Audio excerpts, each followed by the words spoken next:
Mary lost her seat too. I mean, this is good. We discussed that over and over. The budgets will speak to all the departments. In other words, the budgets will have a limitation how many people are in. What is it?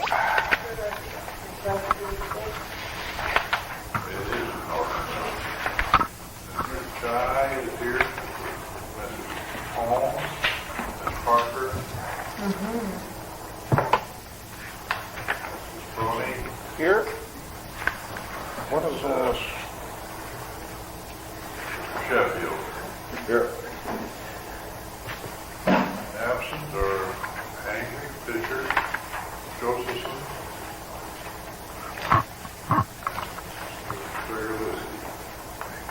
Parsons.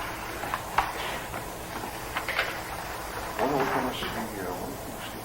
We have the minutes of the meeting of April 15th to approve. There,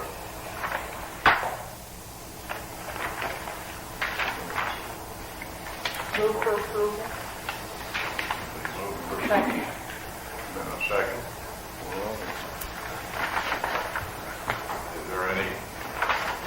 Are there any additions or corrections? All those in favor? All those in favor? Hey, I think I haven't read it. I'm not going to say one way or the other, sir. That's me, that's my style. You haven't read the minutes. It's been sitting in the back of my car in my filing box, quietly waiting. last night. He who votes not is considered to consent. No, last I night. know, but I ain't saying. Oh, okay, I've got those. Of those, just say opposed, and nobody says they're opposed. You can, Mr. Chairman, you can employ an overleave the women voters tactic. And then you say, do I hear any objection? And hearing no objection, So ordered. in order. And that way no one has to come in. Well, it is so ordered. Now we have no objection. We have no appearance requests. And we have quite a little bit in the way of unfinished business.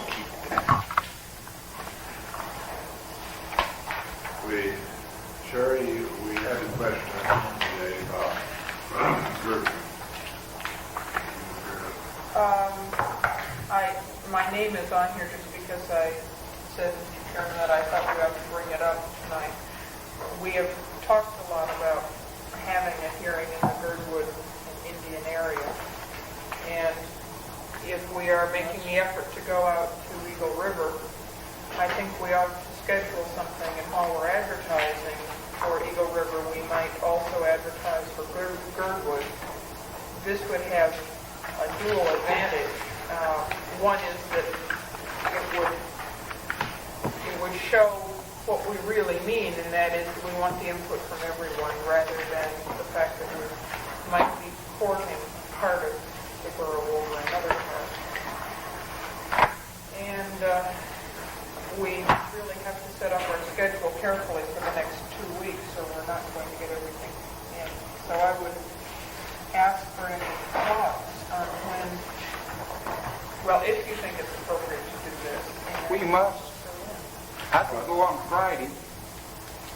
I think we agreed on Girdwood a way back when sometime. We discussed it previously. We're talking about a Thursday meeting, Fred, for Eagle River. And we've set up this afternoon, we set up a meeting place and got the ads in the papers next Thursday night. We could change those ads to add Girdwood, say, for Friday night. And I think if that was possible, we could get at least Is Girdwood ready for us on Friday? That would be a disaster to have a public hearing on Friday night. I'm not sure. Girdwood is the place where you go on the weekends. You might have a Friday's a out bad, further than you would somewhere else. Friday's liquor night out there. Everybody's gripping their cups for the next day. Mr. Chairman, Mr. Farnum? Slim Randall or someone did an article in the paper about the sociology of Girdwood,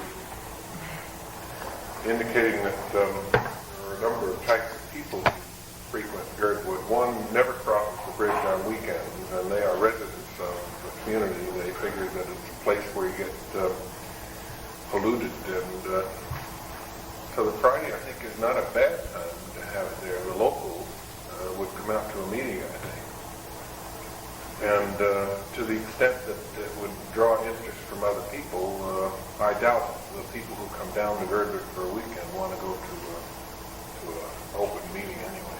But on the other hand, those who own condominiums down there, who would come for a weekend anyway, might come the night before if you didn't start getting on Friday. I believe that some of the hearings that the Assembly has had down there have been on Friday night, and we had a pretty good turnout. That's the only reason I suggest. Who of the commission could be there Friday night? A week from tomorrow? Week from tomorrow. It's the second, huh? Jim? Possibly. Lisa? Tentatively, I'll say. Fred? Okay. How about you, Bill? Yeah, what time would that start, 7:30? I think that'd give us, we'd have to leave here about 6:30, I suppose. So I think, yeah. I believe that All I right. was prior. I think I'd be there, but I'd probably be a little late. That's assuming we'd still be intact from Eagle River.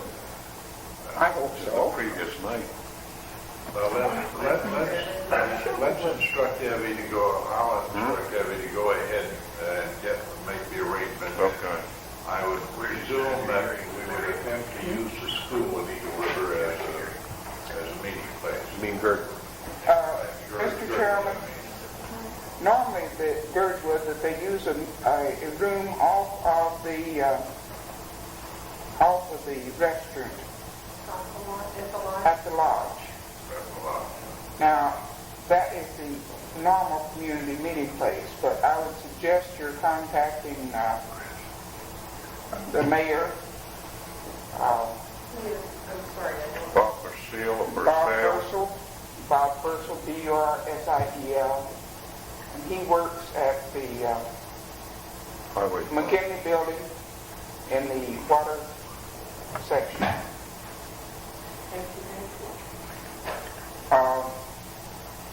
I think that he would help get advertising out, both for the Indian folks and for the Girdwood folks. Something came to me this afternoon. The ad in the Eagle River paper will not be in until Thursday night, which is the night of the public hearing. Would you like me to prepare flyers and have them distributed at the grocery store and things like that? I think if we're going, we should make that happen.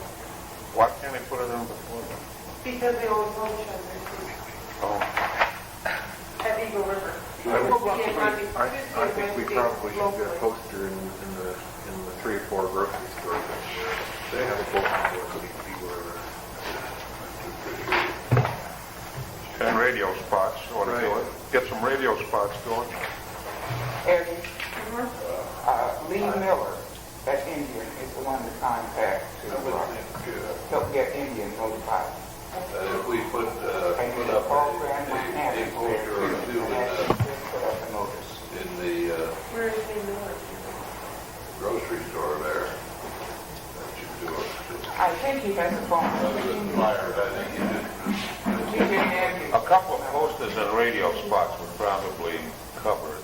And I think if we can get a release in our paper, a news release. Yeah, everybody buys the Times out there, don't they? Free radio time for this. The intelligent ones do it anyway. How do you know? Maybe they buy the news out there. That's communistic. Tomorrow? That's the only one that's printed in Russian, flown over here every morning. Yeah, I got a meeting. We don't know that. Well, Debbie, you can go ahead on that. Both listed in the same. Trying to get nice, extra press release out tonight. Kind press of the Times. She's from the news.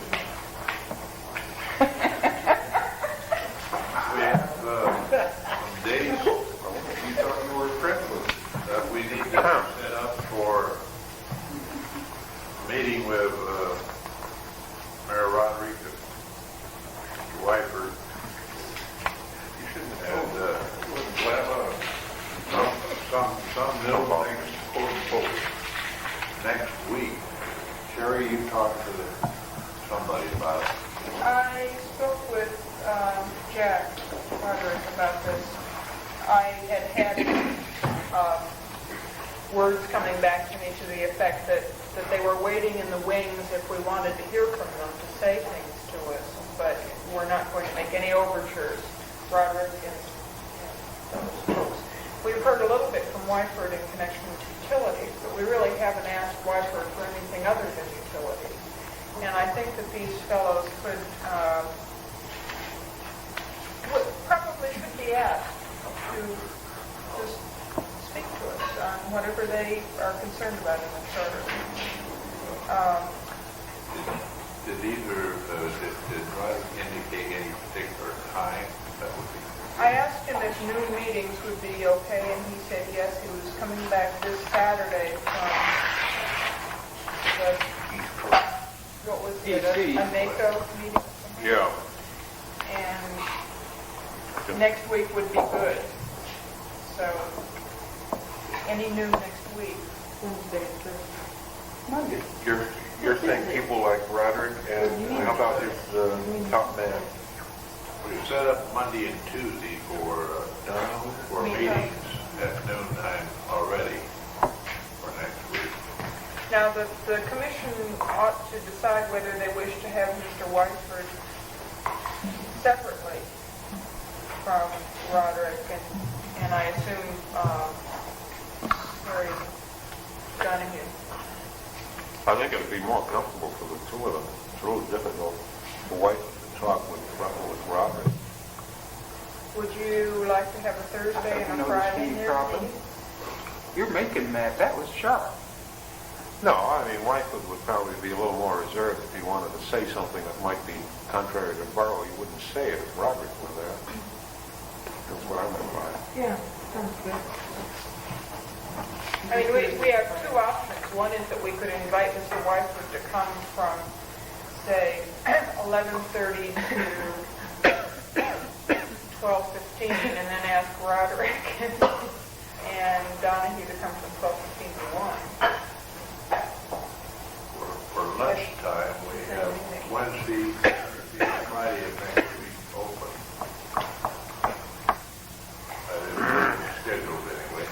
Why don't we ask Roderick to come Wednesday noon and Wyford to come Friday? Okay, Roderick, Wednesday noon. That's when, the 30th? Yes. Now, we have the council chambers Friday noon. And maybe Evie could see if we could get the council chambers for Wednesday noon as well. Okay, who did you have for Friday, Wyford? Yeah, Roderick, Friday is Roderick. Wycliffe. I'd have to ask them if they would be available or... What's Tuesday? That's at the council chamber. Yeah, what's Tuesday's business? That's a full committee meeting because we have taken that this night. I don't know if we have a council chambers for that Friday. We may not have a council chambers for May. I'll have to check. We And do. Robert Last night is noon we on said Wednesday, we yeah? had reserved them Don't. all Friday Yeah. in May for us, Oh, in May as well? Great. except the 23rd. Full commission isn't here. That'll be at the council chambers on Wednesday. Where's Wednesday? Mr. Chairman, would you like me to phone these two gentlemen, or would you like to contact them? If, first, let's have Evie first thing tomorrow morning, find out what space is available for us. And then if you would call, have a talk to Ms. Roderick. Then Friday night is Eagle River, May 2nd. If we have Friday, I'll call. Thursday is Eagle River. We do have Friday, I know for sure, Vicki said last night too, so. Okay, so Friday the 2nd is with Wyford in the council chambers at noon. And Wednesday we'll have to advise you. Girdwood, we don't know where we're going to meet yet. Just Probably. if They have a bunch of room next to it, Maybe it'll stay on. It's a long drive back. especially after you've done, we have Article 13, which I'm hoping to do, the charter amendment given you last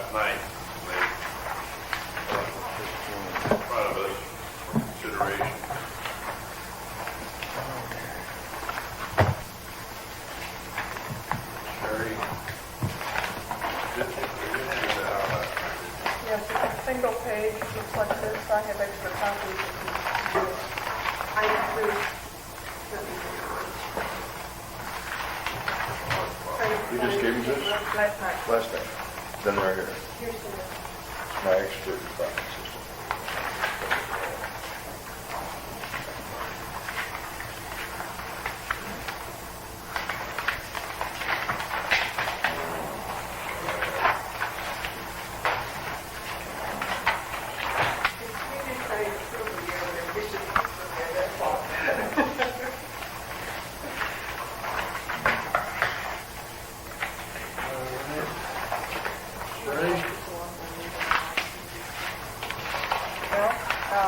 Well, I'll move for the adoption of section 13.01.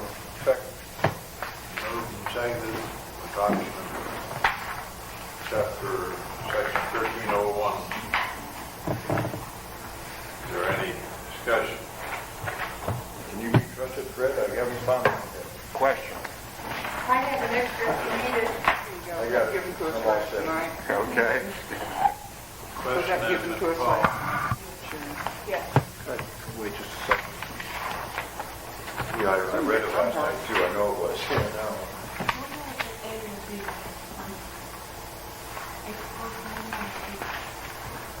Fred can be trusted. Voting on a particular.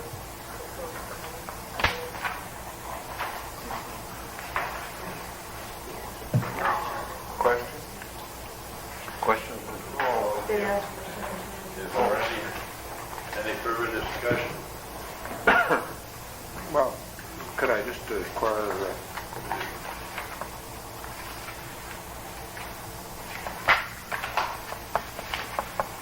seems to me this would cover all alternatives, wouldn't it?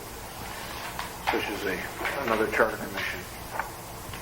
Yes, I think I'm only asking for adoption of 1301, Dick. Yeah, no, that's what I'm asking about. Well, all right, let me,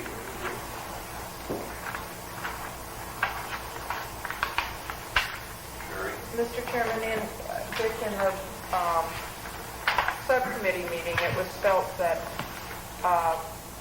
it was backwards in the 71 charter. The second part of the 71 charter talks about the voting, and the first part talks about the procedure. It was felt that people might just skim over it and miss the fact that a vote was required, and take it that you could amend the charter by ordinance, just misunderstand this way. So we just shortened it and switched it around. Is there further questions? Greg, much as I hate to tinker with this kind of thing, I think, Sherry, we might consider inserting the word only between amended and upon, just for the sake of utter rigor. Maybe amended only upon the concurrence. Aye, Chairman. Second. Been moved and seconded that we add the word only between amended and upon. A question, Further discussion? Question, Mr. Attorney. What effect would that have,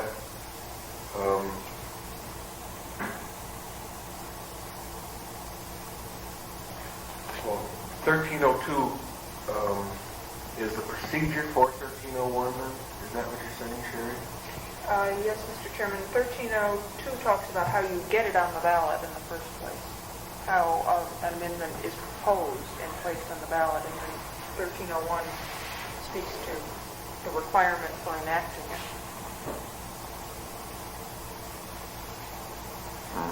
Mr. Chairman, perhaps we should rename that section and say a procedure for getting it on amendments on the ballot. Well, we have, for discussion purposes, we're talking about 1301 at the moment. Okay. And we have an amendment to the proposal to adopt 1301. The amendment is to add the word only between amended No objection.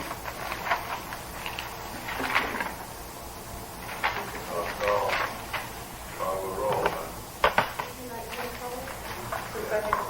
What if we ask unanimous consent of the amendment? Mary said no objection. Still have I to, said no objection.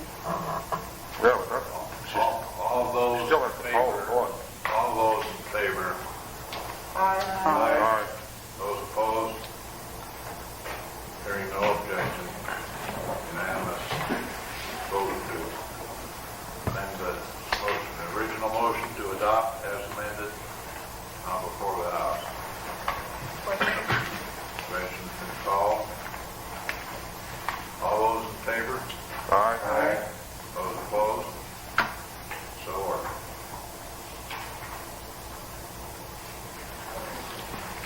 Jerry, 1302, I would move, Mr. Chairman, for adoption of 1302. Second.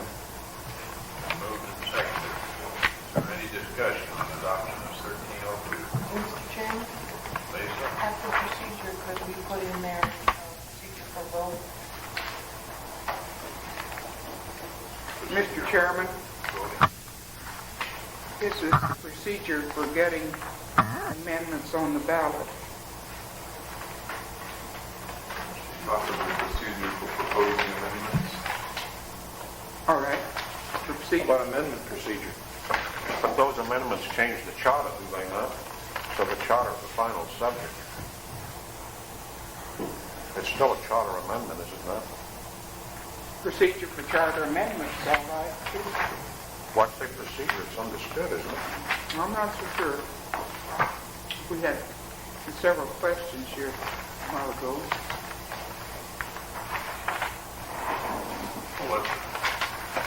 What is your vote for your motion?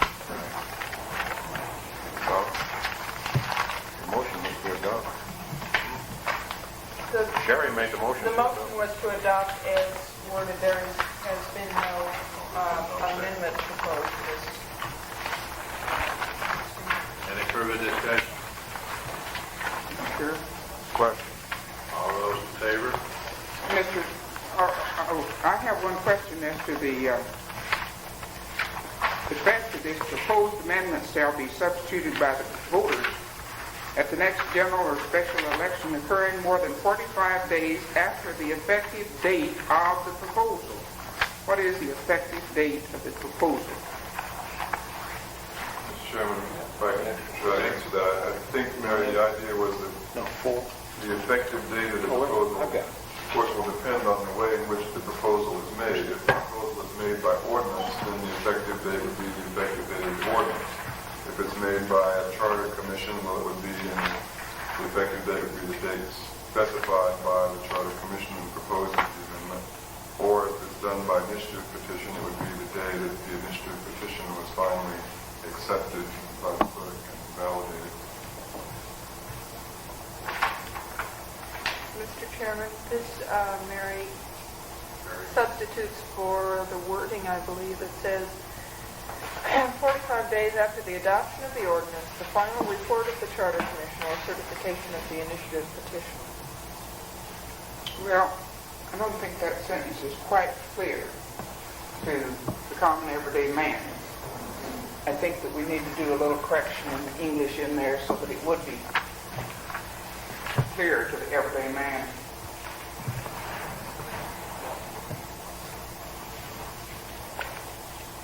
Is there further discussion? I make a motion, Mr. Chairman, that Rick work on the wording of that sentence. I accept the intent. We should make that a motion or? Yes, sir. Make that as a motion. I'm going to work on all the words. Well, let's put one beside that sentence. Is there a second? Second, Lisa. All those in favor of the motion? Aye. Aye. Those opposed? The motion to adopt then is on the floor as amended. Chairman, it's my understanding that we have approved this in concept and we're just doing our opinion on it. All those in favor? Aye. Those opposed? So ordered.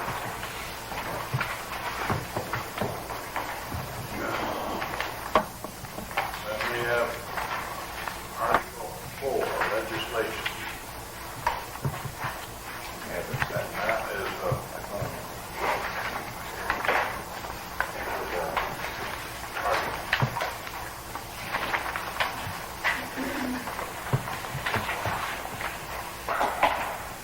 Sherry, do you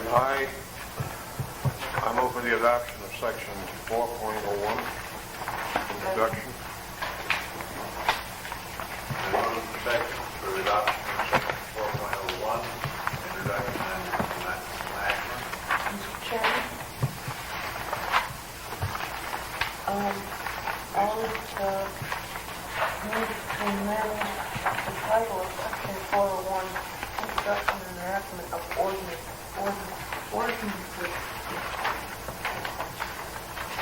Putting up ordinances after enactment. Is there a second to leave this? Second. Move the second that we add that ordinances after introduction and enactment. Mr. Chairman, you approve those so that it is clear what introduction and enactment is under this legislation section. Deals with ordinances, it would say that it would be appropriate to put that in there. Is there any further discussion? Mr. Chairman, I think we ought to pause just a little bit because I think some of the commissioners have not had a chance to read this over. We're just talking about the amendment, aren't we? Oh, I'm sorry. Yeah, I don't have any. I'm sorry. Doctors and problems with other plans. All those in favor? Aye. Those opposed? So ordered. Is there any discussion on Yeah, Mr. Chairman, the original motion? Yes, that's good. could I ask for the thinking for the three assembly people? An ordinance said it must be introduced by three assemblymen. As a matter of fact, wow, it's wild. Mr. Chairman, I think Mary could comment I would- first on that. I would make a couple of comments on that, Dick. There has been some feeling that it was possible for one or sometimes two assembly people to intentionally get the stage or by some moves they really didn't believe had any chance of passing or that really were frivolous in nature. And they felt that there has been a feeling expressed several times on the Assembly that if there were more than one needed to introduce it, that it would cut down on this. Now, the way the present Assembly is doing it is by denying introduction. They put it on the agenda for introduction, and anybody can put it on the agenda for introduction, but they make a move to deny the introduction. And if 6 vote to deny, then it isn't even heard. And this, I believe, should be illegal because they haven't even heard the real arguments for or against, or the testimony for or against. And that's making up the mind of almost 6 people before they've even heard it. And this was a move to make it possible to get it heard at public hearing. In addition, in our subcommittee, we discussed the fact that on the legislative level, state legislature, you can introduce a bill, just one legislator. But that all of those bills, as a matter of course, are referred to committee. And they don't all come out on the floor, and so there are hurdles that way. If ordinances are introduced, they must be set for public hearing, and with the burden of work that the body is going to have to deal with, that there ought to be at least 3 assembly members willing to introduce an ordinance before it goes on the agenda. It doesn't mean that those 3 must concur, but they must be willing to hear.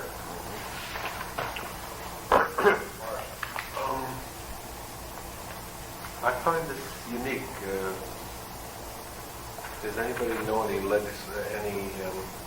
precedents in similar situations in other bodies?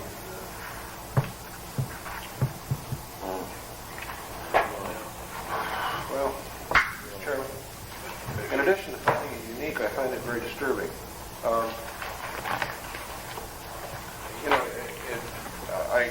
I understand the problem you're attempting to address, Mary, but it seems to me that when you take away a right such as this, What is the right that's being taken away? This is assuring that it'll get heard. Not just, no. I can recall many instances when the first time that I introduced something in the Borough Assembly, it was not favorably received. And I probably couldn't have gotten 2 people to go along with the introduction. We had a public hearing on the matter, and by the time that the matter had washed through, and as a matter of fact, the firecracker ordinance was just exactly one example of that, the ordinance did in fact pass. I think we're taking something, a prerogative, away from individual assembly people that we really shouldn't do. And by the same token, we're giving, I know in the same sentence, we're giving the prerogative to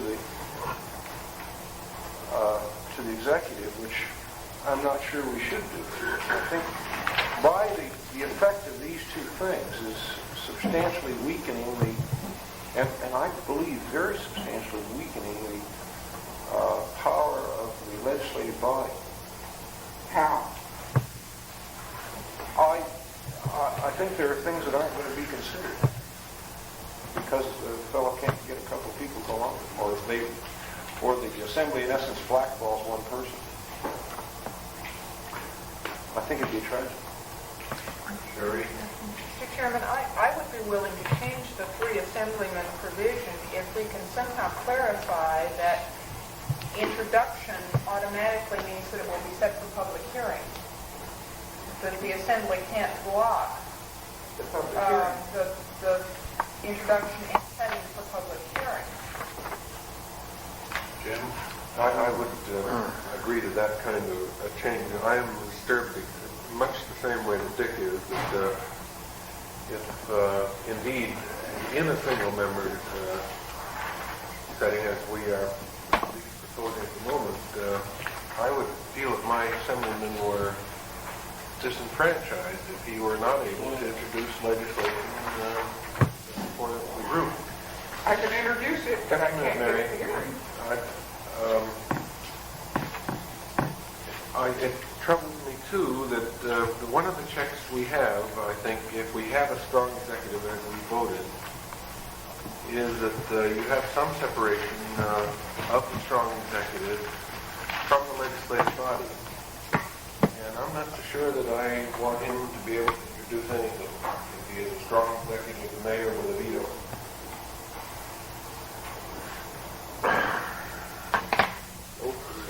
Could I ask? Mr. Chairman, I would wonder that if we did delete the 3 assemblymen that had to introduce something, would it still pertain that following the introduction of the ordinance, that it would have public hearing and would be placed in the newspaper, et cetera, et cetera? Everything that follows, would that Sure. still apply? Oh, yeah. Mr. At the present time, Mary, the executive cannot introduce No, legislation. it cannot, and I'm not sure that it is necessary that the executive introduce it. If they don't have at least one assemblyman that's willing to introduce an ordinance, there's something wrong with the relationship between the assembly and the executive. I have no objections at all to the executive wouldn't be allowed in this form to introduce a bill directly. Yeah. But I have a little problem. I guess I always think back to a Garrett Goose that just before elections takes the floor and took hours of our time just to be talking and just to have the floor would introduce ordinances. And I just have visions of that not being avoidable if you allow one person to be enough to do this. And I have no objections to reducing it to two, which I think is a little questionable, but if you wish to. But I do object to it being one. Mr. Chairman? Mr. Fisher? Yes. Mary, democracy is sometimes very, very cumbersome. I really think that's an important feature of democracy, that each of us can get up and state what we want to state. And I think this is kind of what's being said here. And I think the public accurately perceived something that I've sensed as long as my history in local government here, which is since the borough started.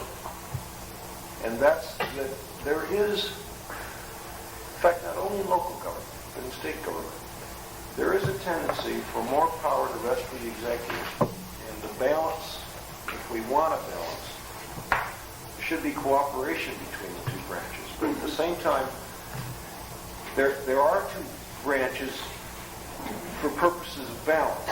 And the balance is substantially tipped in favor of the executive, I believe. And I think we've got to do everything we can do as a general philosophy here to attempt, which way we can, to tip it toward the assembly people, the legislature. That's just a philosophy. Well, this is not something I'm going to fight over. Yeah. Mr. Chairman, I think we should eliminate the executive and the three assemblymen. Aren't you going to leave at least one? If it's understood, one can do it, one can introduce it, but why two or three? And as far as you're concerned about taking the floor, this is done in Congress every day. This is part of politics. If you move it, I'll second. Point of information, Mr. Chairman. We have it introduced for approval. Has there been an amendment proposed? I said if you move, so I second. No, I'm going to move what I just said, though, into an amendment now. Also move that we strike the executive, and that we, in line with what Dick is saying, that we pull that back away from the three assemblymen. I see. Maybe one, two. What we're doing, Fred, is scratching the words by the municipal executive or the three assemblymen, right? Yeah.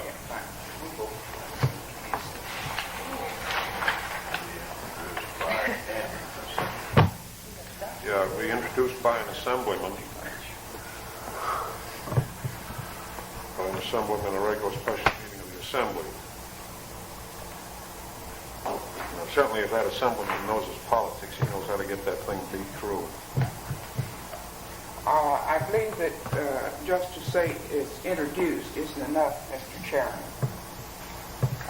Because if you can't get it to public hearing, presently anybody can introduce, but you can't get it to public hearing, is what I have said several times. At the bottom of this paragraph, I'm not saying it applies, but it seems to. A public hearing shall be held at least 7 days after publication of the notice, and the notice shall be published.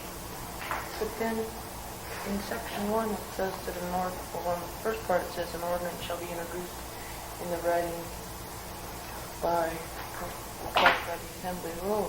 Could they, in asking for an ordinance to be introduced, say that if it doesn't meet the approval of the body, that it shall not go to public hearing?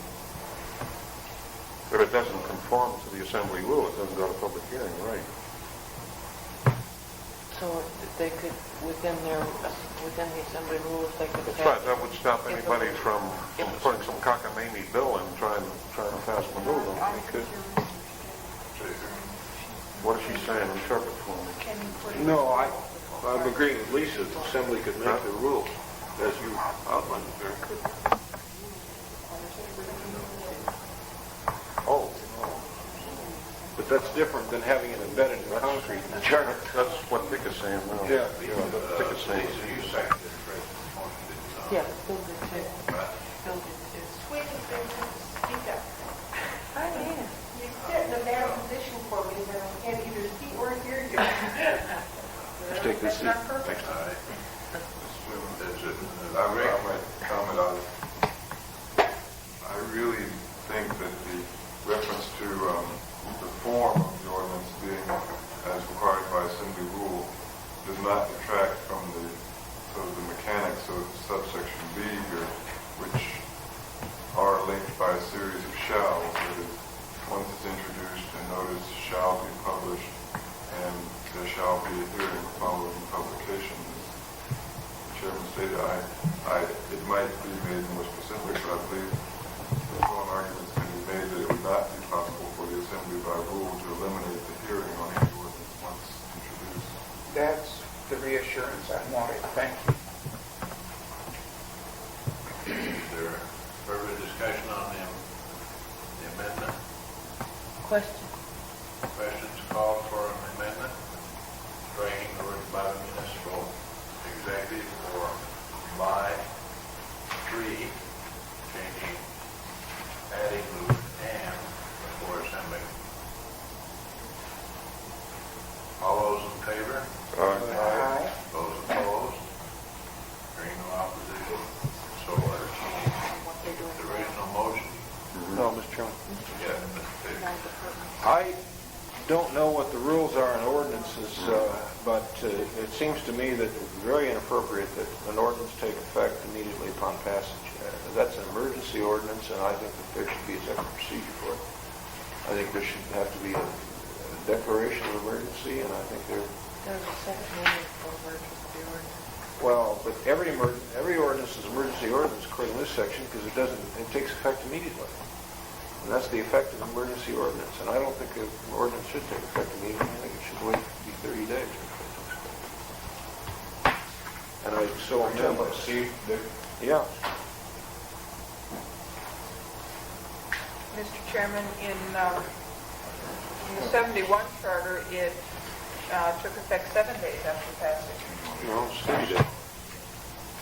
Except as otherwise provided in this charter, every ordinance shall become effective 30 days following its adoption. The 7 days is for veto, Well, I believe. if an ordinance becomes law, if the mayor neither signs nor vetoes it within 7 days after passage. Well, That's correct, but it doesn't take effect until 30 days afterward. At one point, we were talking about saying ordinances shall take effect as provided by assembly rules, so that if Yeah, but I don't want the assembly to be able to make the rule that ordinances can take effect in any less than 30 days. I think it's a very important protection that we write into the charter. And I would so move, if we'd like this specific language, do that. well, Second. Could you, Rick, could you help me on that? Sure, no problem. They moved and seconded that C under 401 be changed to incorporate not 30 days after adoption or at a later date specified by Okay. the ordinance. Mr. Chairman, logic on that, Dick. I'd like to speak to the lot a little bit.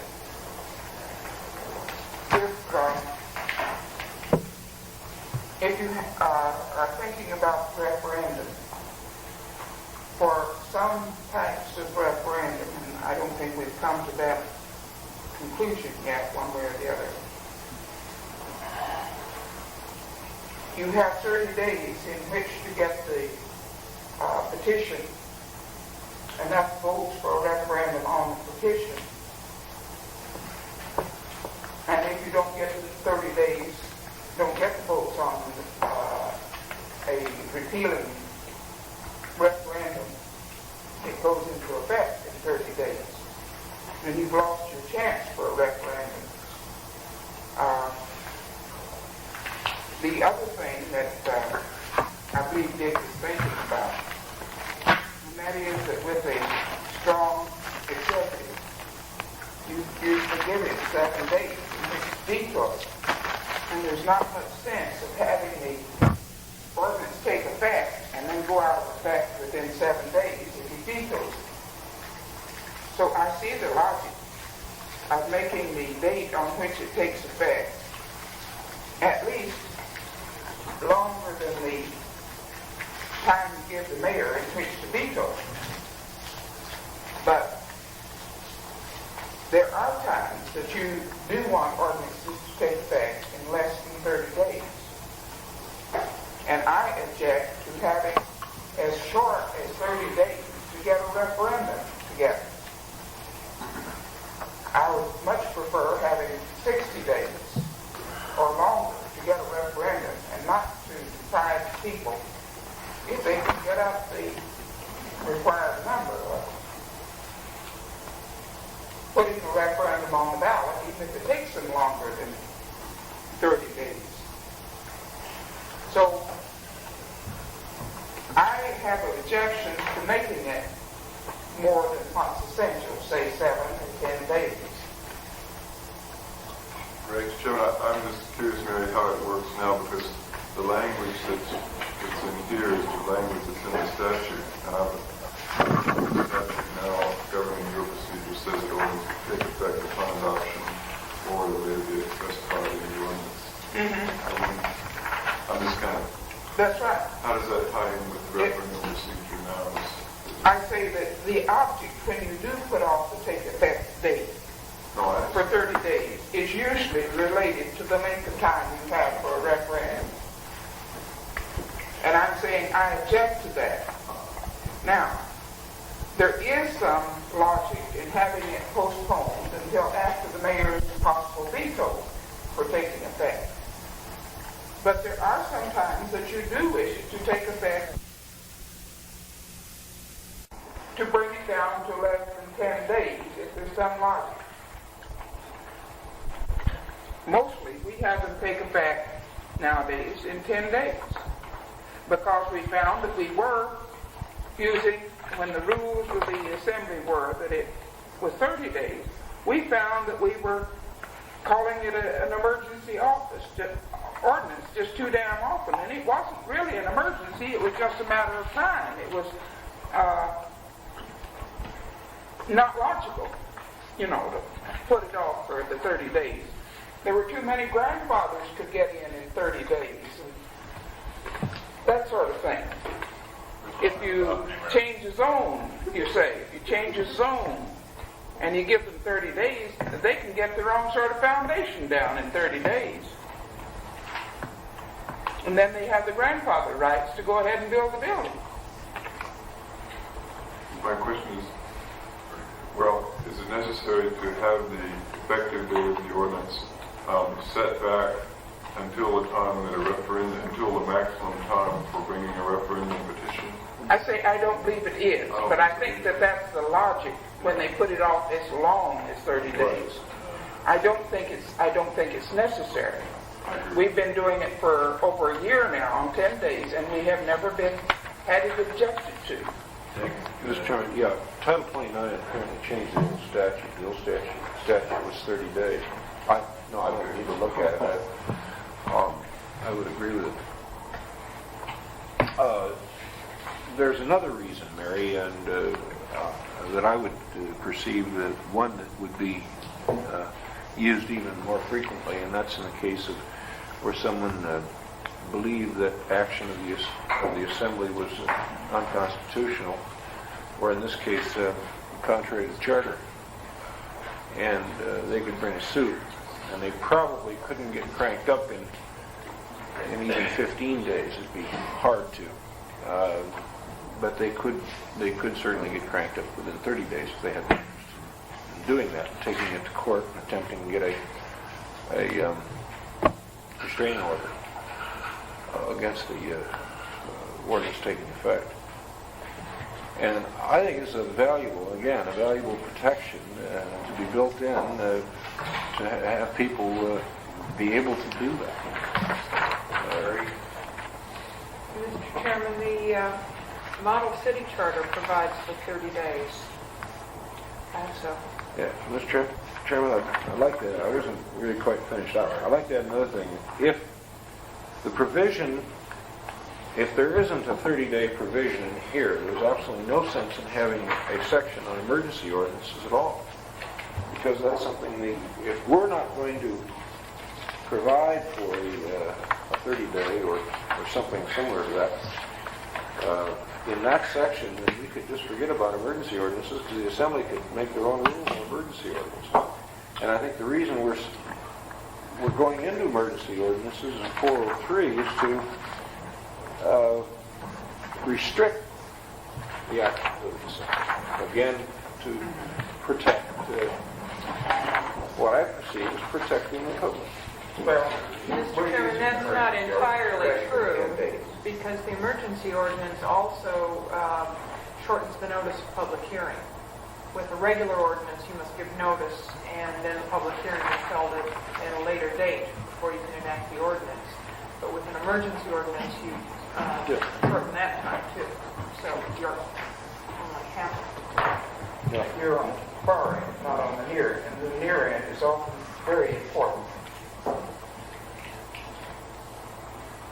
We have any further discussion on, I wonder if Rick finished the language on that so we know exactly what we're... he's behind the door.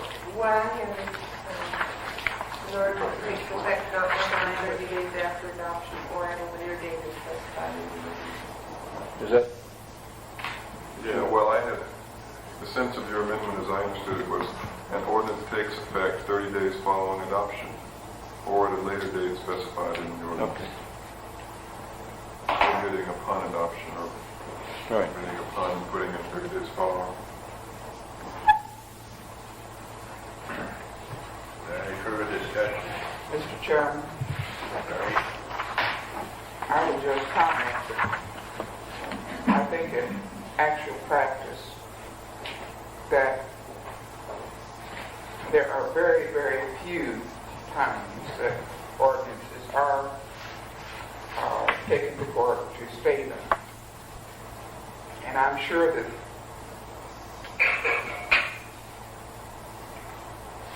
it seems to me that I've heard of lawyers getting it into court and getting stays in a matter of a day or two. I don't think it takes them 30 days to do that. And I don't think it is costly. So I don't think it's a matter of raising the money to get the stay. I think that you can get a stay usually if there's logic with it, and something like $150 or $250 expenditure, isn't it? Yeah, Mr. Chairman, I think also the fact that the ordinance may have been in effect for a couple of days would not affect the ability of someone to get a stay of the I ordinance. don't think so. Sherry? Mr. Chairman, I believe that I intend to vote against this particular amendment, but would perhaps support one that's at 7 days, which seems reasonable to me in terms of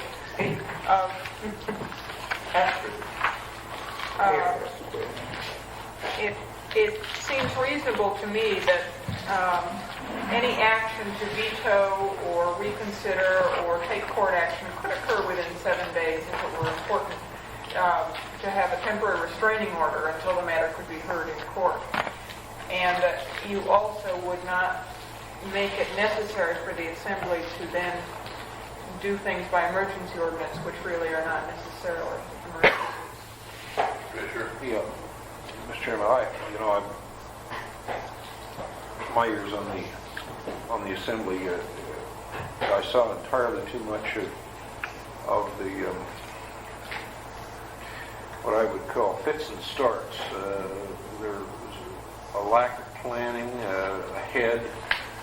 You come into an Assembly meeting and it's everything seems to be an emergency. Everything is chaos. Frankly, I think this to some extent forces the Assembly and the administration to think ahead a bit. I think that's a good thing. In response to what Rick said about the being able to get a restraining order after this ordinance takes effect, I quite agree with that. But frequently, the kind of things I'm talking about are things that have the action of which is not revocable. And I can't think of a lot of examples of the sale of bonds,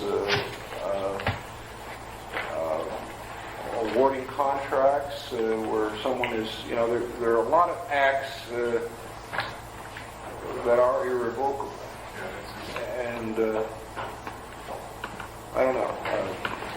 I like the protection. Sherry? Mr. Chairman, if it's in order, I would propose an amendment to amend that. To say 7 days. Is it in order? I believe you can amend twice. Second. I would second. Amendment to the amendment in the second. Change the amendment to read 7 days. Mr. Chairman, I'd like to ask Rick, when we say the mayor has 7 days in which to veto, if we said this 7 days, would that cause it to be in effect the last day in which he could veto?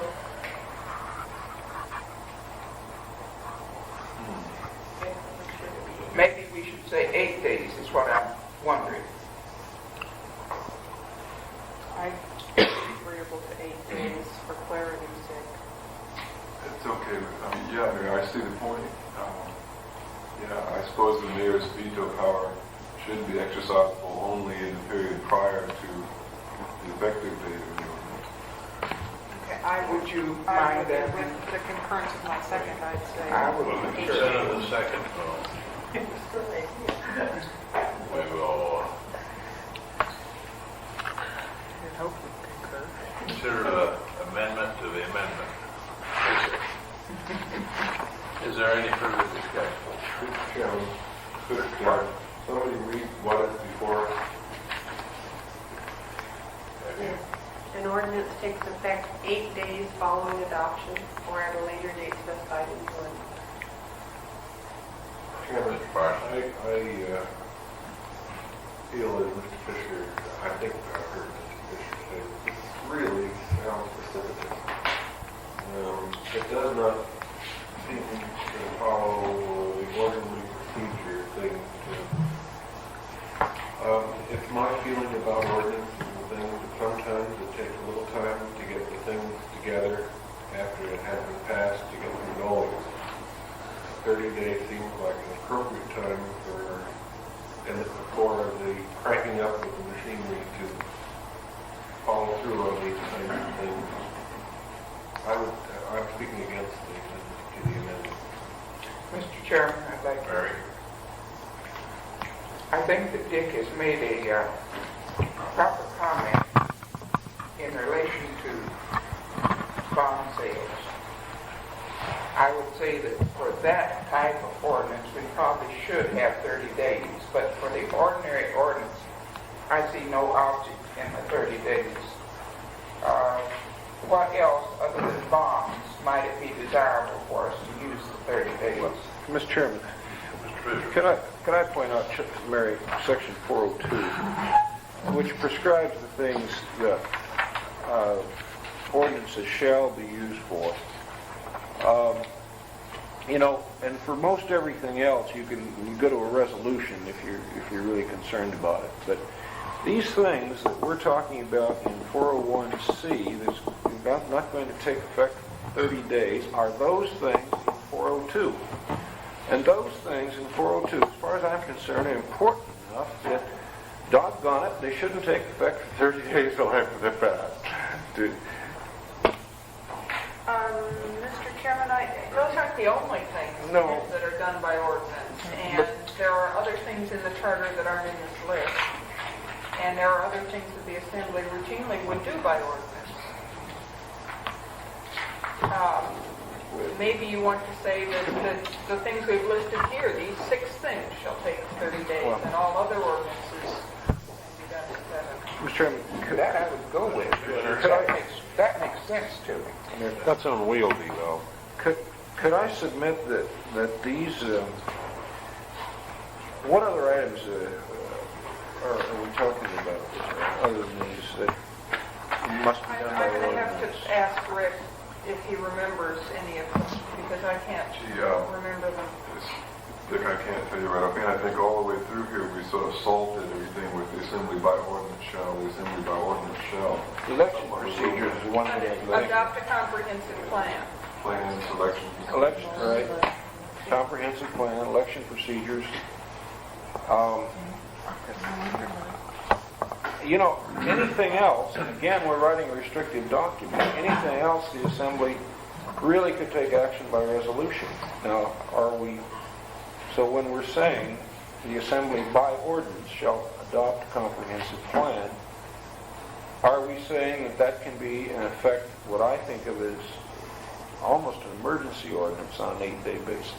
Now, But they, Mr. Chairman, they do so many things by ordinance now because they want to provide for the public hearing thing, which is not given to a resolution. I mean, aren't things like bid awards and things done by ordinance? No, I don't think so. I think Yes, Bids? because they are spending the money. That would postpone, you see, when we use the ordinance procedures for bid awards, that would postpone the actual purchase for at least 30 days. And I'm not sure that's desirable. that's not We use resolutions as a rule for things that are once time around, but it is not something that continues to be needing enforcement. We say that we resolve that we would request the legislature to do something. We resolve that Wishes or desires? wishes or desires. Things where we cannot lay down the law, but where we're getting across what we think should be done by some other body. Sometimes we have public hearings for resolutions. Does Title 29 require that the Assembly presently pass by ordinance a expenditure? Is that why you do it? Because we're not requiring that in the charter. There's a list of things in Title 29 that are required of general law or to be done by ordinance. Is that one of Some them? of those are in here and some are not. Is that one of them, though, the expenditure of money? No, not as a general category. I wonder why it's done. I gather, Well, I'm under the impression that it has something to do with the suit that was held for the borough, and they wanted to know who voted for the expenditure of the money. And it hadn't been kept properly in the records, and the only place that they definitely keep the votes for are ordinances. They don't always keep the votes for resolutions. Mr. Chairman, I should back up a tick. The general law does provide for the use of an ordinance to make appropriations. Spending of the money is, That's making appropriations. Yeah. So we're eliminating that one by Not charter. necessarily. They may do. I should say, Dick, when we go over these in subcommittee, we don't necessarily, the subcommittee doesn't necessarily speak to every single aspect of what we're supposed to do. So sometimes I just pick things, say, from the current law or from the past charter that's unreasonable. Well- These things are all open for discussion. Right, no, I'm sorry. We haven't done it yet, but by this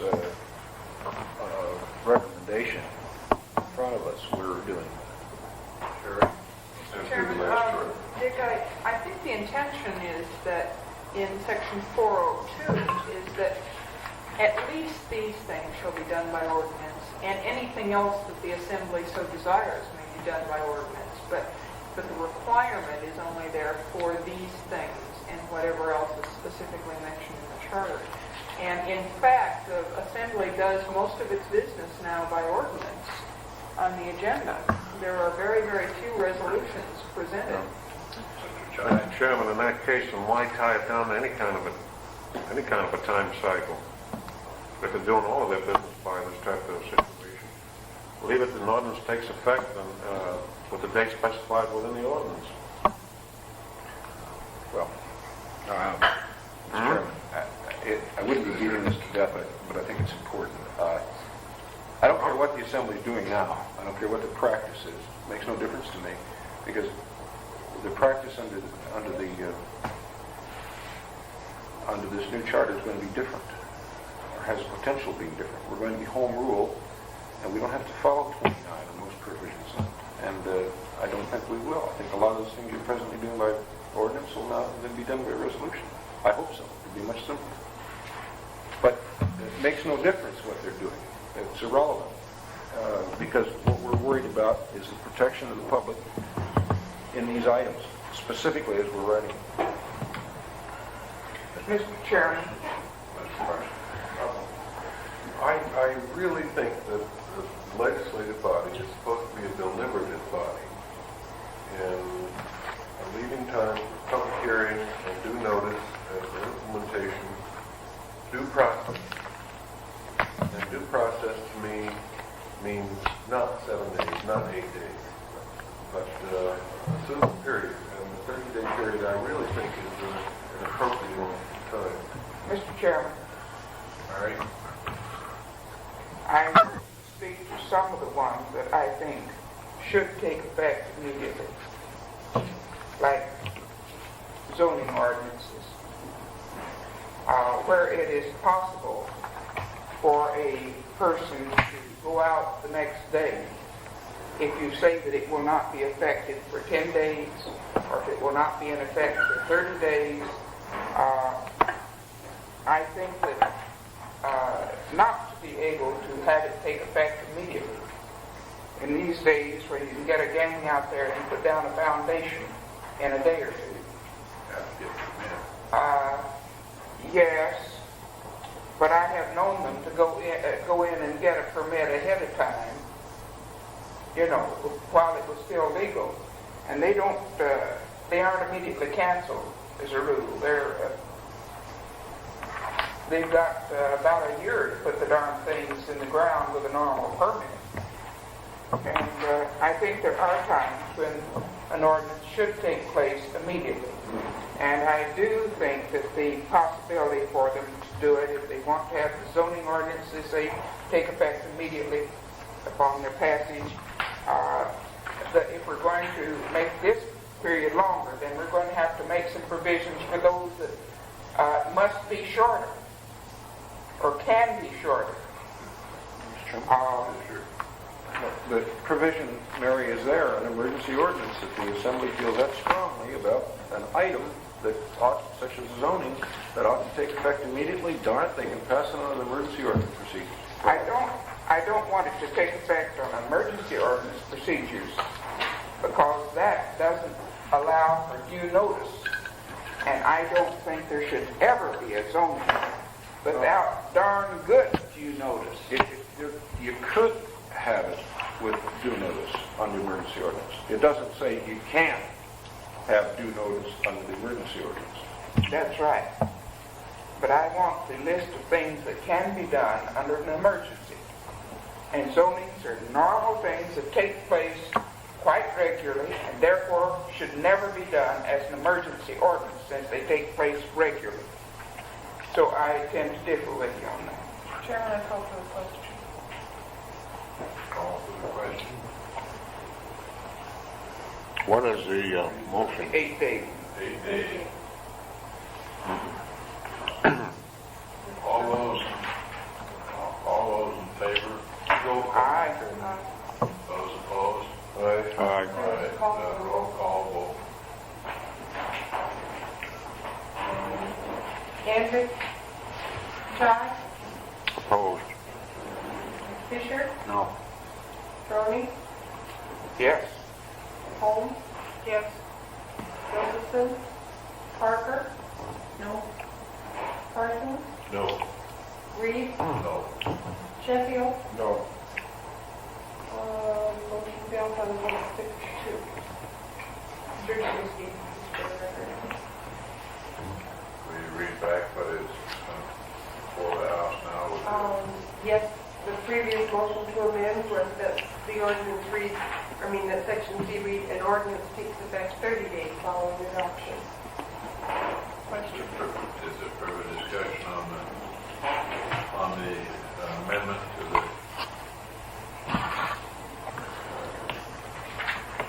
the main motion? Question. Mr. Chairman, Mary? I would move that somewhere in there, and I'm not going to say exactly where, that there be a provision for all zoning ordinances to take effect immediately. Well, help repeat this motion now.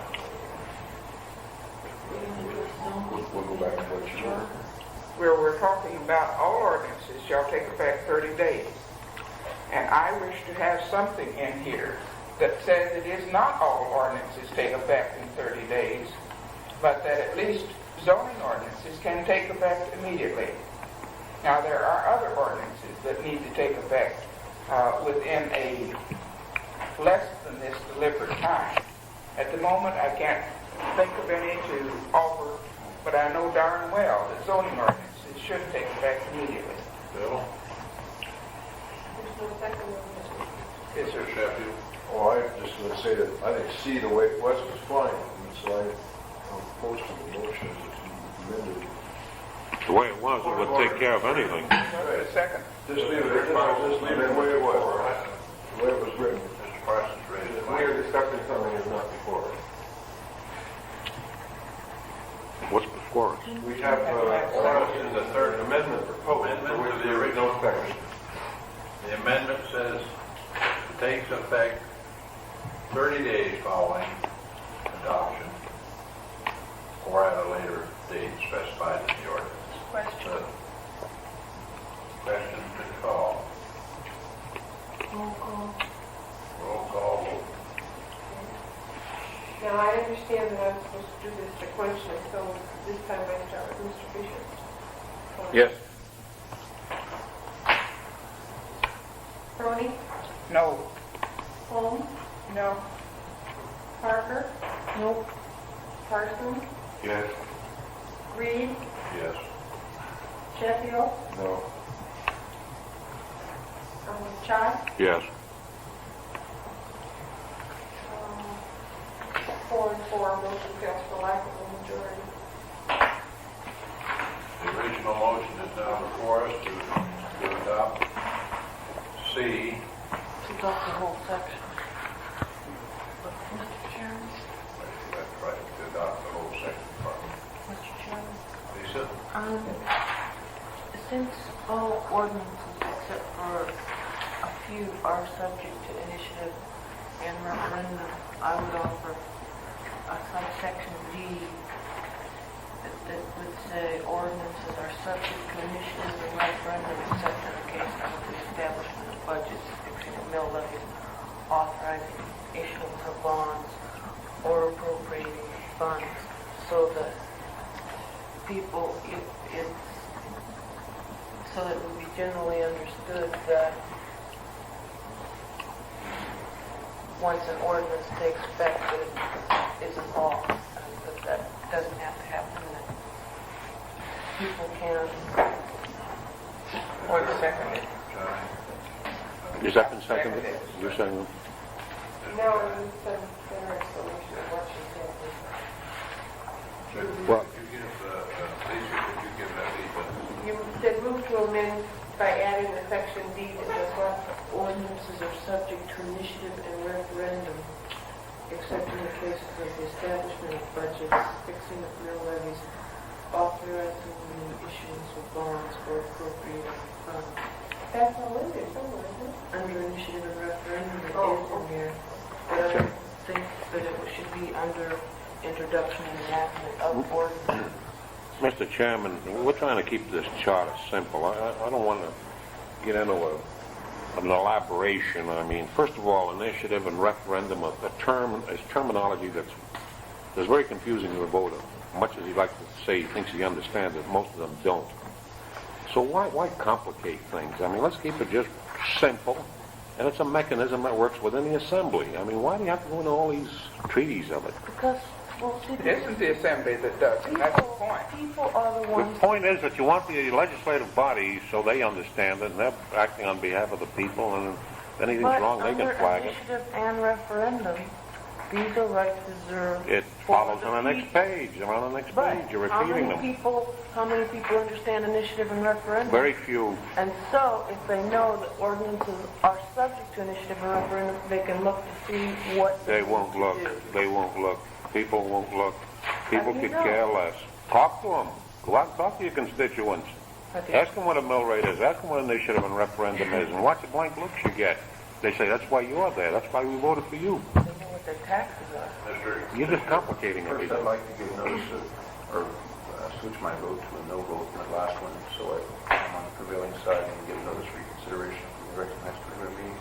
I can see us getting into a trap on this. I'd like to ask Rick then, as speaking to Lisa's motion, are we somewhere addressing an issue of the referendum in the charter? And Yes, later on. Okay. At least 2 pages following 406. Mr. Chairman, I'd like to speak to it, please. I agree with Lisa that we are, with this charter, supposedly addressing the people. And I do think that where we're talking about how to adopt ordinances is a proper place to mention that they are subject, these items are subject to initiative and referendum. And I suspect that the first place that we mention it should include the items that are not subject to referendum, that are also done by ordinance. I think somewhere we agreed that we didn't want to reference, but maybe this is a point at which we should reference rather than write the same thing over again. Lisa? Because within this section, we're saying that the only way an ordinance can come about is by an assemblyman introducing it. The only way an ordinance passes is by the assembly passing it. If the people don't agree with something that the assembly does, then this is a right that, this is something that's reserved for them to do, take it to an initiative or a referendum. So we should say there that they can do it. Mr. Chairman? But it is covered in a later page. Sherry? Why do you want to repeat it? She's told you, I've told you. What'd you say? You're making the assumption that the public is completely stupid. Sherry? Mr. Chairman, I generally agree that wherever possible, we should calm fears that we can recognize in advance that people might have. However, in this instance, I think we might be misleading because as you read through this, if you came to subsection D and saw the reference to referendum and initiative, you might figure that that's all we were going to say on it. And there's quite a bit more that is to be said about it. And so, while it looks like it's 2 pages away in this document, which is double-spaced and written, when it's actually printed, it's going to be on the same page, or very close to it in the document. It's not even in a different article, but it'll be just right next to it. And so, in this instance, I think we would be more misleading by putting it in the earlier section. I agree. Oh, I'm not saying that we should delete it from the other section. No, I know that. But all we're saying here is everything that the assembly, any ordinance the assembly does, that's the law.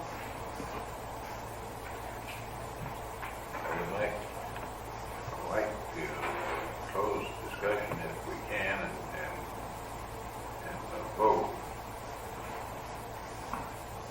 Question. President's been called. Mr. Chairman,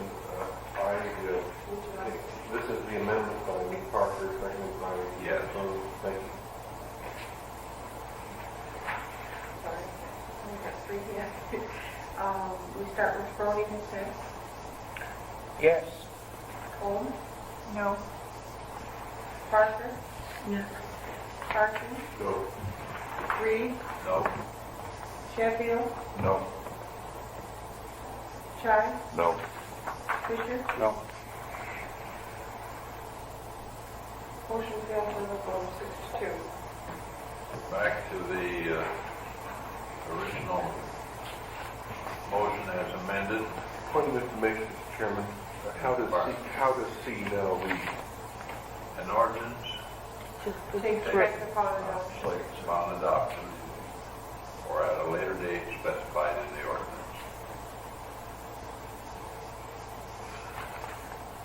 Just like it was written. Like it was, it's written. So I moved for the entire section 4. You've already called for the It's question. already moved, and that is what is before us now. Call for the The question. amendment, the only amendment so far is in B, striking by the municipal executive or by tree, and adding "and" before assembly. You're changing the title to say a ordinance. And yes, pardon me, and adding to the title of ordinances. Cool. I call for the question. Question called for. Roll call vote. We start with Holmes, Yes. Parker, Parker. I'm thinking. Take your time. Oh, yeah. Yeah. Parson, No. Reed, Yes. Sheffield, Yes? Chai, Yes. Fisher, No. Brony. Yes. Motion passes by the vote of 6-2. Mr. Chairman, Excellent. Lisa? move for the adoption of section 402. Second. Yeah, Mr. Chairman. Adoption of section 402. Yeah, actually, I think I should remove my change of vote and my notice reconsideration amendment and place it on the main motion, 401. What did he say? I didn't hear that. Okay, so you don't want to be considered for reconsideration on the basis of the amendment? No. Change the no that you just gave me to a yes to join the majority, and therefore reconsider. Right, on the main motion.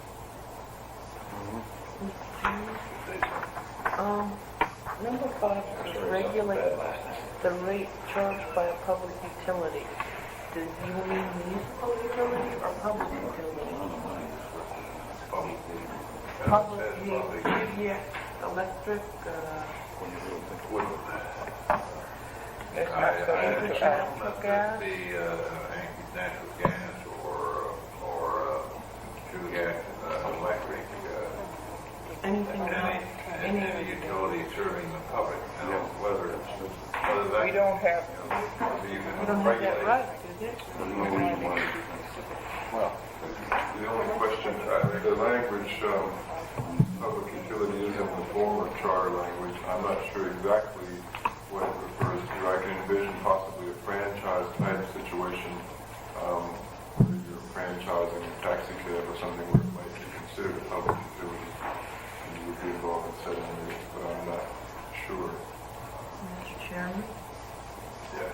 I would move to amend number 5 to municipal utility, deleting public. Motion to amend. Why don't you put it in there? Mr. Chairman, No, second. Yes. I believe if we looked up municipal and public, that we'd find that they meant practically the same thing in the dictionary.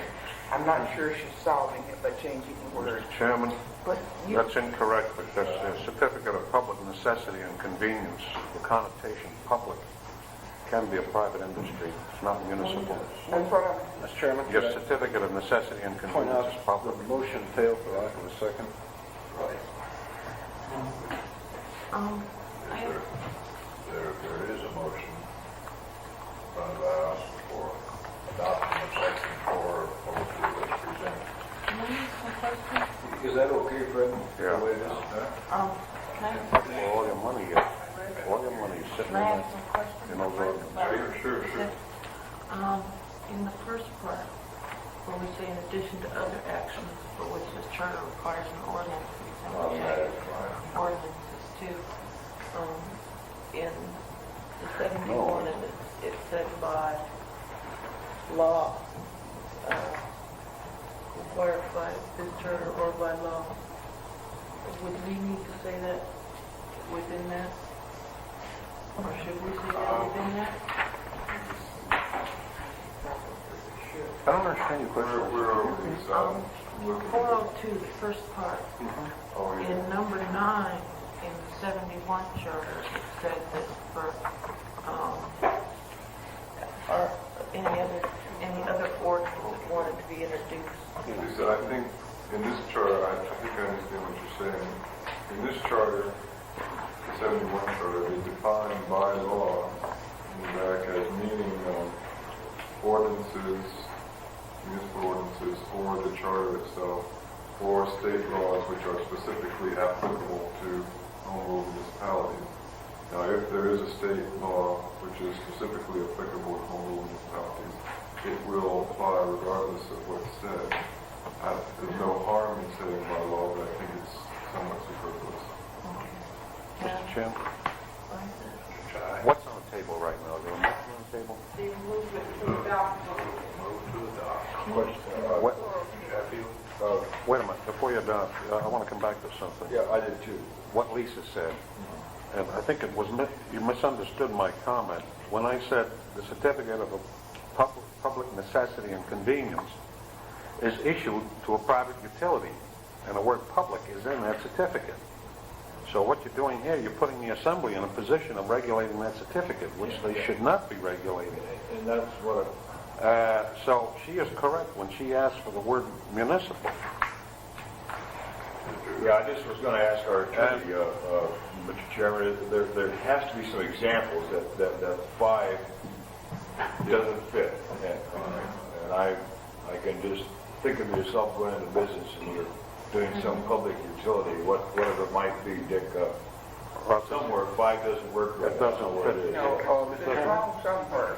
Oh, this is an item that is discussed thoroughly. It works very, very well. And what it's saying, in essence, is that where state law has not prohibited the municipality from entering into franchise agreements or regulating public utilities, then this municipality may. And I think that's extremely important. Anchorage Natural Gas is a specific example of that. I think it's very important that it regulate No, wait a minute.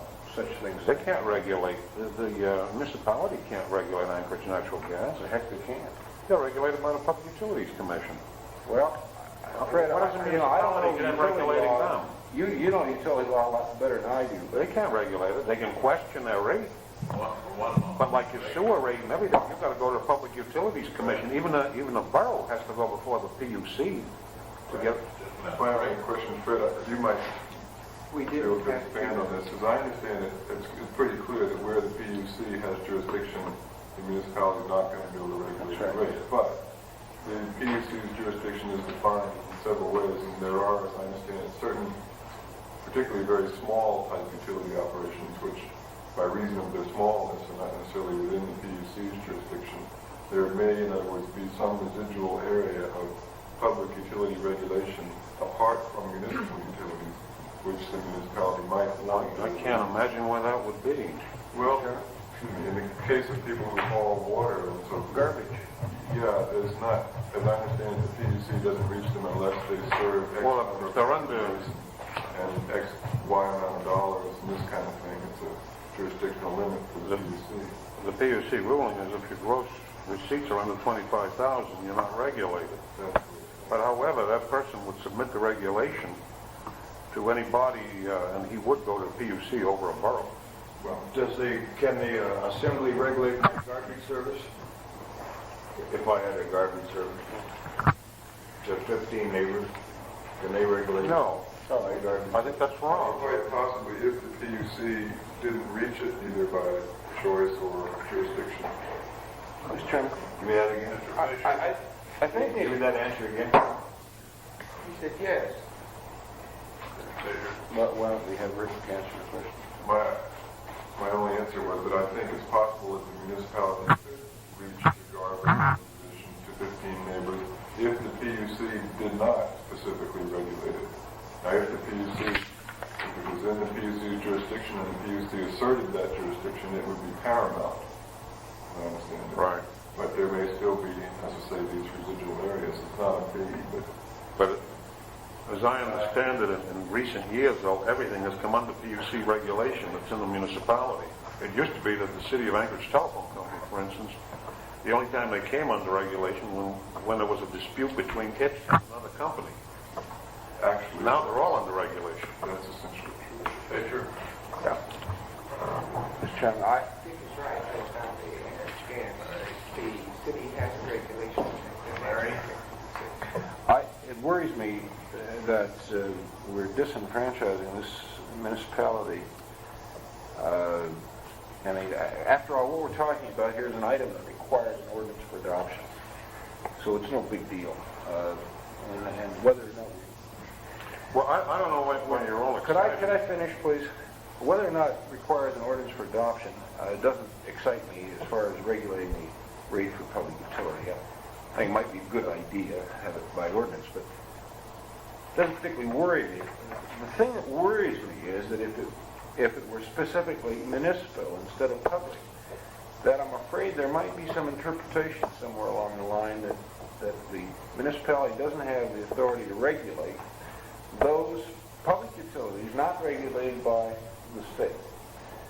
And that's, in the law, that concerns me. And I'd like to ask Rick if I could be overzealous here in my concern. Well, that concern is the reason for having this provision here, I suppose. Although, of course, The city owns its own electrical utility. It also competes against Chugach. Are you saying that the city can now, or the municipality can sit down and regulate Chugach to its advantage? am I saying that? No, I mean, I'm asking Dick this question. I don't think they Line of can, no. reasoning. You see, the PUC has specifically exempted that regulation. I mean, they usurped that regulation. No, they haven't usurped it. Mr. Chairman, I wish I could remember the details, but I seem to remember that Wyford or somebody that was there the day that we talked about utilities mentioned some control that the city has over Anchorage Natural Gas. And they allowed them to use their streets or something to put the lines down The right-of-ways.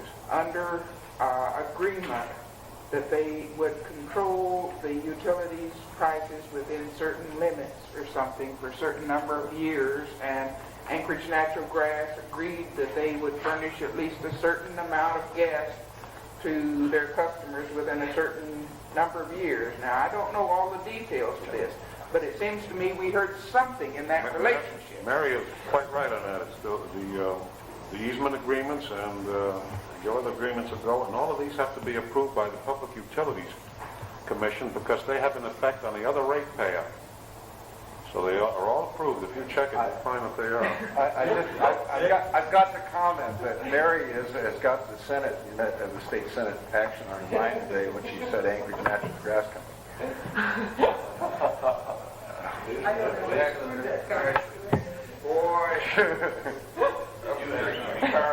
I'll just point out that what we're talking about is whether this particular power, if exercisable at all, has to be exercised by ordinance. I mean, this provision is not speaking to the power per se. Lisa? To move on, can I ask Rick to explain number 6? You've asked maybe questions already. Because there's fines and penalties, and I don't understand what number 6 says. Okay, number 6 says essentially the same thing as number 6 in the old charter. And exactly where the ambiguity is in your mind, Lisa. But the point is to provide for the ordinance procedure anytime the assembly sets up a scheme or does something that can result in a penalty being applied for violation of the thing. That includes a lot of different types of enactment. Rick, I think I can speak to that. Sometimes you can, with an administrative code, provide for a fine or an ordinance.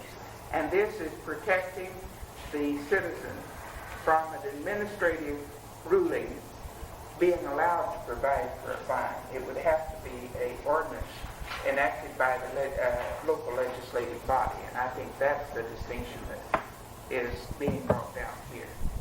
Sherry, you had a question. I was, Is there further discussion on the motion? Yes, yes. No, I didn't forget, Mr. Chairman, yeah. By this motion, we've allowed the municipality by resolution to sell lands owned by the municipality, except their parklands. Benny Barker would like this. It seems to me that it's not a good idea. And although I like, I'm not too excited about selling. It's fine. We want to restrict against the sale of real property used for recreational park or public park purposes in a certain way, which is specifically by election. I think that the Assembly should not have the right to sell property, real property, by resolution. So in light of that, I would move for amendment of Article 402.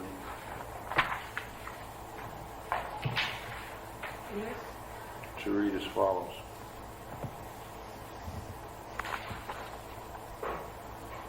Except as provided in subsection 7 of this section, convey or lease or other authorize, this is basically language from 71 Charter if anyone has it. I'll continue reading it if you don't. Convey or lease or authorize the conveyance or lease of any lands of the municipality, except that the Assembly may enact a general ordinance establishing procedures for the routine acquisition and disposition of interest in real property. Second. Mr. Chairman, I'd like to ask if this prohibits, I haven't got it all internalized. Does this mean that lands acquired in a tax foreclosure would have to be disposed of by ordinance? Yes. That would be my interpretation, or you might ask Rick. We do it now, Sherry. Right. By Yeah. ordinance. Well, He's right. what you said would, right. Yeah. Yeah, of course, this thing, one question I had about 7 is written is it provides that by general ordinance, the Assembly can establish procedures for the routine acquisition and disposition and so forth. And I wasn't sure exactly what that meant. Okay. In other words, it seemed to me like that exception could swallow the rule in the sense Now, it was. Mr. Chairman, it could, because of the language which you missed, Rick, probably, disposition of interest in real property, rather as distinct from disposition of real property. And the specific reason that that's built into it, and I hope the minutes are being taken here, was that the disposition of such things as easements,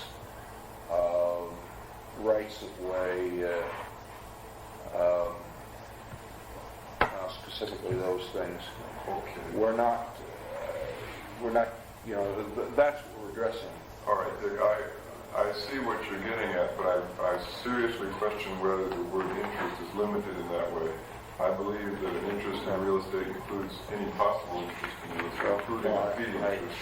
I'm not And if you disagreeing. want to limit it that way, you got to say this applies only to easements permits and licenses and leases and so forth, Well, or something that's sort of Yeah. interest less than a paid interest or... your desire, Rick, is very honest in that you're trying to prevent lawsuits, but in some cases, you're just going to have them, and it's going to have to go up or down based upon interpretation of this rule. And I think that's what we came up with, but certainly that's subject to different change. Mr. Chairman, was Mr. Fisher seconded? Yes. Yes. Mr. Price seconded. I would be prepared to support his motion. I think that the subcommittee had intended that number 7 would be included in this section. And I think it's proper also that a general ordinance could establish procedures for Number 8. well, yes, number 7 from the 71 charter, It would be, which would be number 8 in this. Or it could be number 7 and we could renumber. I had intended to make it number 6. Oh, I'm sorry. I intended to make it number 7. I think it's you number 8. said 7. Did I? Okay, so this, your amendment, Dick, would be number 7, and we would change the present number 7 to number 8. Question. Question has been called.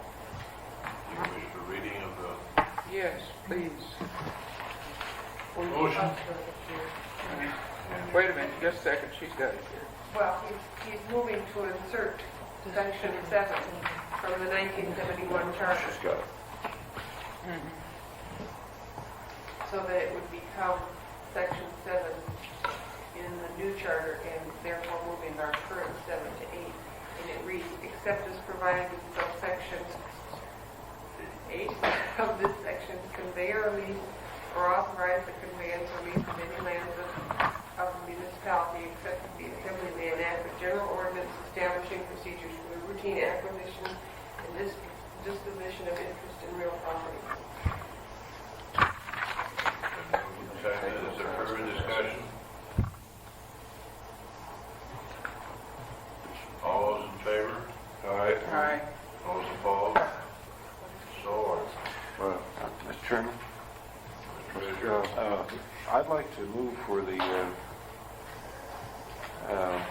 exclusion of. I'm doing this way. I'd rather discuss it first, but I think properly I should move for it. Exclusion of what is now 8. You're moving to exclude all. Right, all 8, Which is 7? Along with the which rest, is 7. which is 7 on the sheet. Now, if I get a second, I'd like to. For discussion, second. Seconded by Mary. Is it, I never thought that there was anything particularly holy, somebody's going to shoot me here, but I will. about parks and recreational land. But, I think there is something holy generally about land, which is what I proposed the last amendment. But could somebody argue with me? Chairman? My memory is long, and I've seen attempts to put parking garages. I've seen the current land used by the Central Junior High School, which was parkland, but not so protected by ordinance, and became a school site, traded off, and the stuff that was traded off for it did not maintain. And I'm not about to let a bunch of yo-yos go through that process again without firebrands and swords and all kinds of crusades. Well, and a vote. That's the crucial question here. Yes, Sherry? Okay. Now, Mr. Chairman, the thing that distinguishes this from the others is that you can't dispose of the parkland without a vote following the ordinance. But I would move to, well, gee, how do I get rid of your motion? Well, I'll Leave it. withdraw it. Give the commission a second. You sure have it. Okay, then I would move to strike the words "or used for" at the end of the first and beginning of the second, and "or used for" in the third sentence. If I have a second, I will. Could you repeat I can't find him. or used for, it would be in things we've discussed earlier. It's not in the 71 charter. I could sure support that. I'll second it. It is beginning at the end of the first sentence, or used for. Yes. That's in two places. Right. Here, or Yes. used for, and down in the third sentence. or To eliminate used- those? Yes. Yes, to delete. And the reason, the reason that I would delete this is I think it's very dangerous to take land which has not been dedicated for parks and put the burden of a vote on it if it has been used for a park. And the reason is this, that I think the municipality would then be very loath to allow lands for which they had a later purpose in mind to be used for a park in the interim, because they would be afraid they'd have to put it to a vote in order to be able to build their garage, but they might be willing to have a baseball diamond there for a little while in the interim. So It never asked the interim. You don't understand the nature of the proletariat. I mean, for instance, the airport was quite loath to let us use ski trails out on Front Warsaw because they were afraid that it would become a de facto park and that therefore they could not build a runway. And we, I think, had to sign a waiver of even though we were using it for a park, we weren't going to really consider it a park.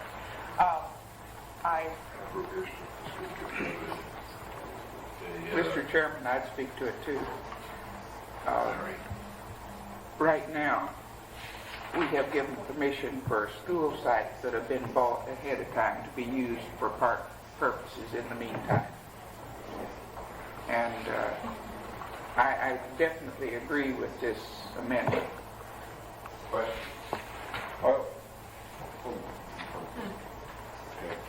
Question and call. It's on the amendment, right? The amendment would eliminate or use for in the first sentence, in the second sentence,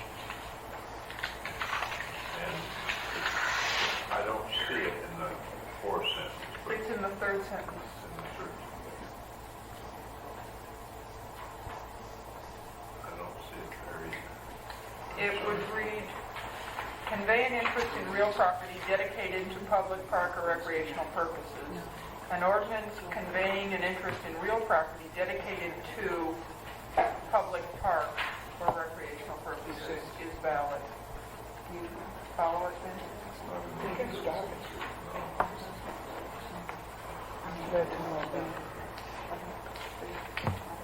Is there further question about I call for the question. question and call? All those in favor? Aye. Those opposed? Hearing none, so ordered. Mr. Chairman, Fisher? could I get to thinking of the subcommittee, and I'll ask you rather than making a motion, although I'm tempted to strike the last two sentences. But, and is it really, first question, is it really necessary to provide for what exactly should be in the election procedure, or will in fact that happen anyway? I'm inclined to think it would. The crucial thing here, and what we're trying to accomplish, I would think, is that we want to vote on the question. That's a good thing. I don't think we want to vote on the question, but, well, I don't know if I do or not. Let's say we do want to vote on the question. I think that's obvious. Okay. Now, why should we have to set up specific, terms and conditions of conveyance and all of this junk? It seems to me that would be there anyway. And the second question I have would be, I don't understand the fourth sentence. I read it 5 times. I'll try it again. Could I get...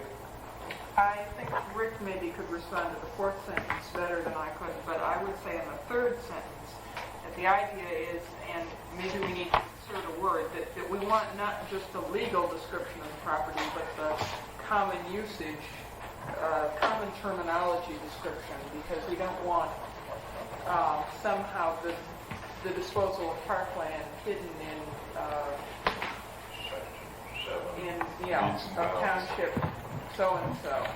Yeah. Rather, never did Fourth and, or Fifth and Fourth and, It shall say that cute little sand lot at the corner of Fourth. Popularly known as Elderberry Park. Lisa? I could see spelling it out, because then if you didn't say that they had to do it, and that was when you voted upon it, they could just put it on the ballot and never say anything about it. And I would move that,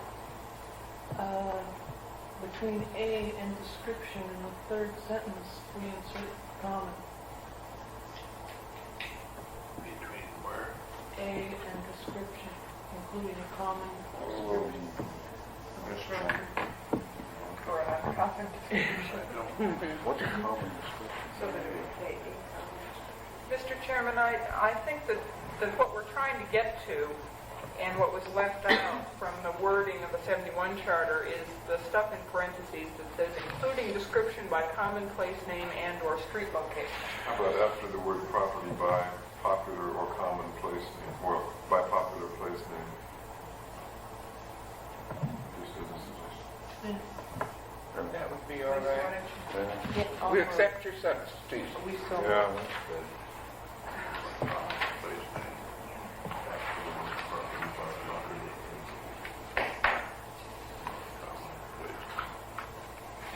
Including the description of the property. Do we common place name or popular place name? I prefer popular myself. By popular. By popular place name. Right after the word property, the words by popular place name. Yeah.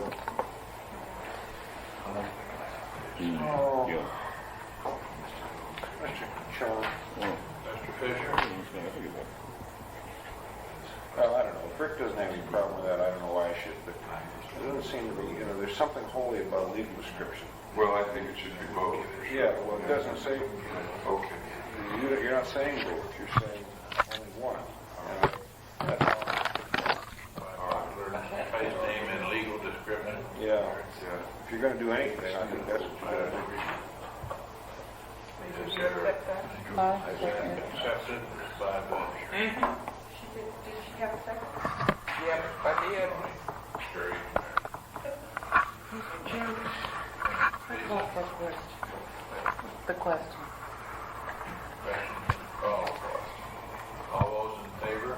Aye. Those opposed? Aye. Roll call. That's all. That would be good.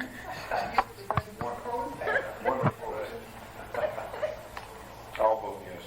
Mr. Chairman, could I get that explanation of that last sentence? I don't understand it. Requirements of this paragraph. Mr. Chairman, we put that in because we think that if a private organization, such as the Lions Club, wishes to develop the park for public park uses, that's all right. And we would grant them a lease so that they would feel like they would go ahead and put any improvements upon it of a certain length of time. But it is still for the use of park purposes, public park purposes, not private park purposes. Sherry?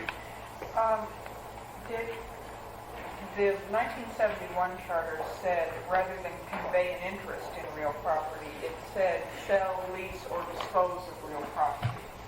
And this relates back to the idea that you can't lease property used for parks without having it go to a vote.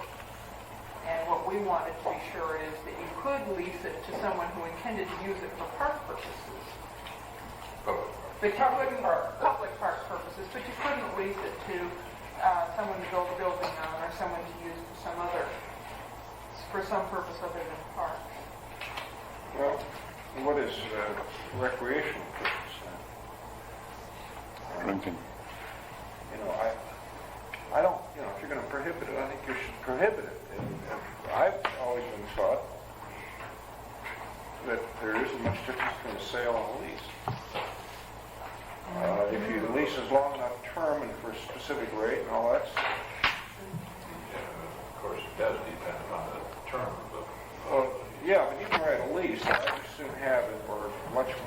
as far as my rights in that property than the sale.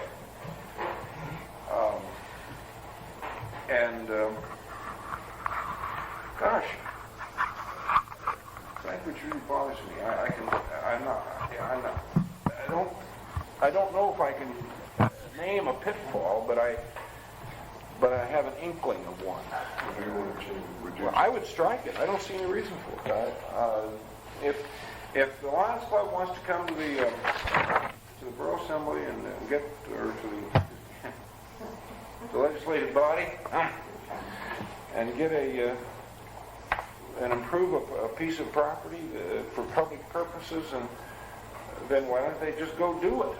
I don't think they ought to have a right to any rights in property. Dick, I think you're losing sight of part of this, number 8, which requires a vote at an election I know. for them to do this. I think Not, it should. not just an ordinance, but I mean, so the Lions Club could not come to the assembly and have the assembly enact an ordinance and have that ordinance allow them to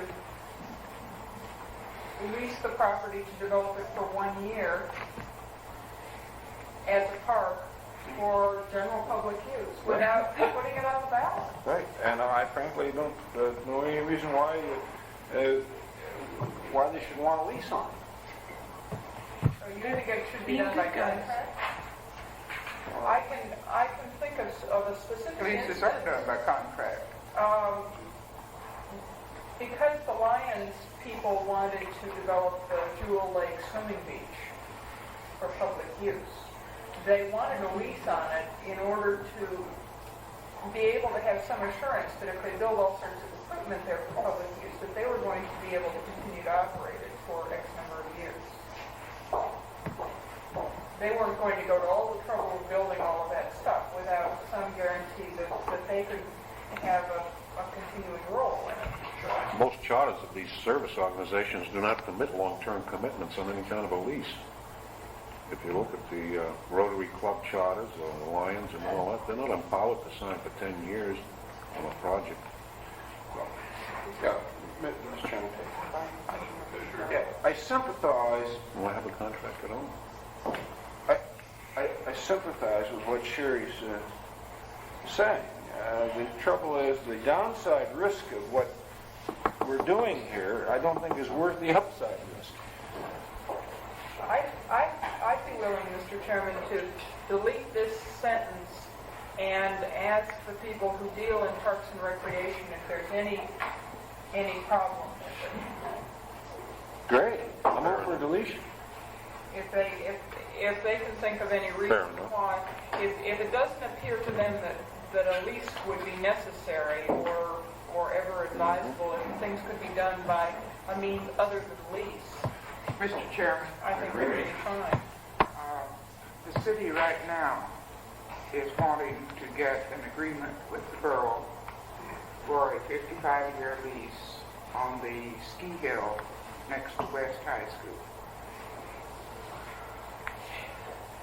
Now, I suspect if we put it to vote, the voters would say yes, but it would put it off a year for them to do it. Well, If that's what you're wishing, why, that's what it would happen. You had a motion here, but it wasn't, as far as I heard, a second. I'll second. It moved, seconded to delete the last paragraph of section D. Some further discussion. Was, Subject to. Mr. Chair, wasn't it subject to review by appropriate? Subject to review by. Now, that's a kind of a motion that's going to be very difficult to handle later. Who's going to do the review and so forth. I think it ought to be addressed a little bit as to what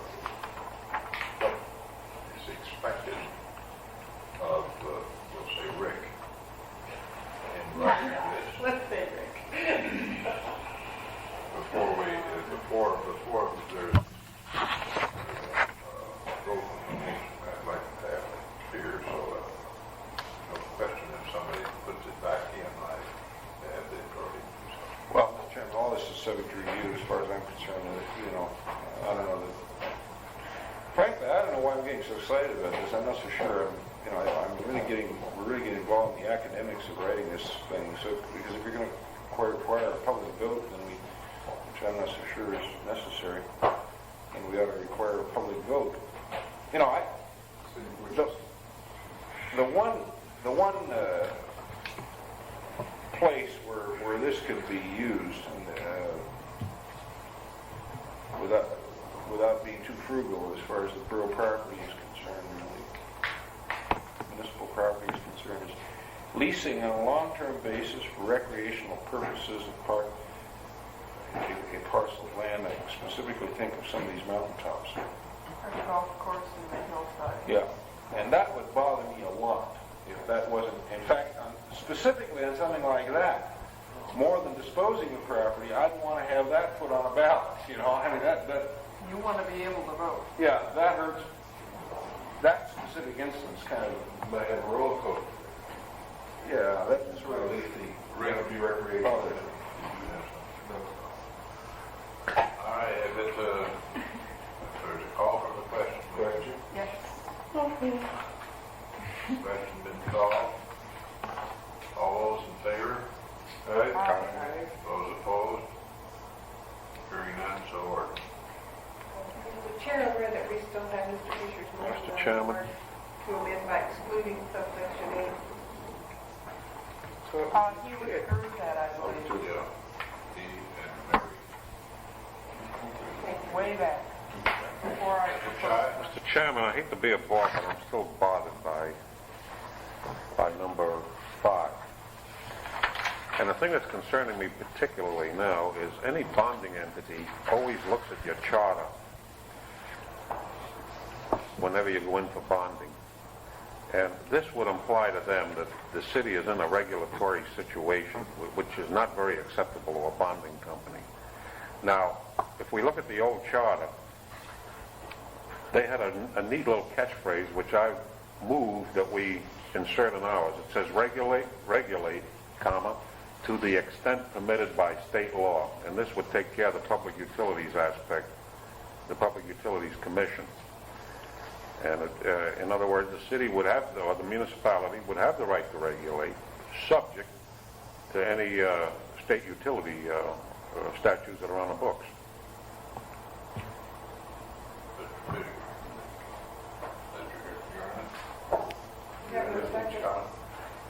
Not particularly. I think, as a matter of the legal interpretation of this, the regulation is of necessity subject to state law. If it makes the bond people happier to have it spelled out, I don't. Sherry?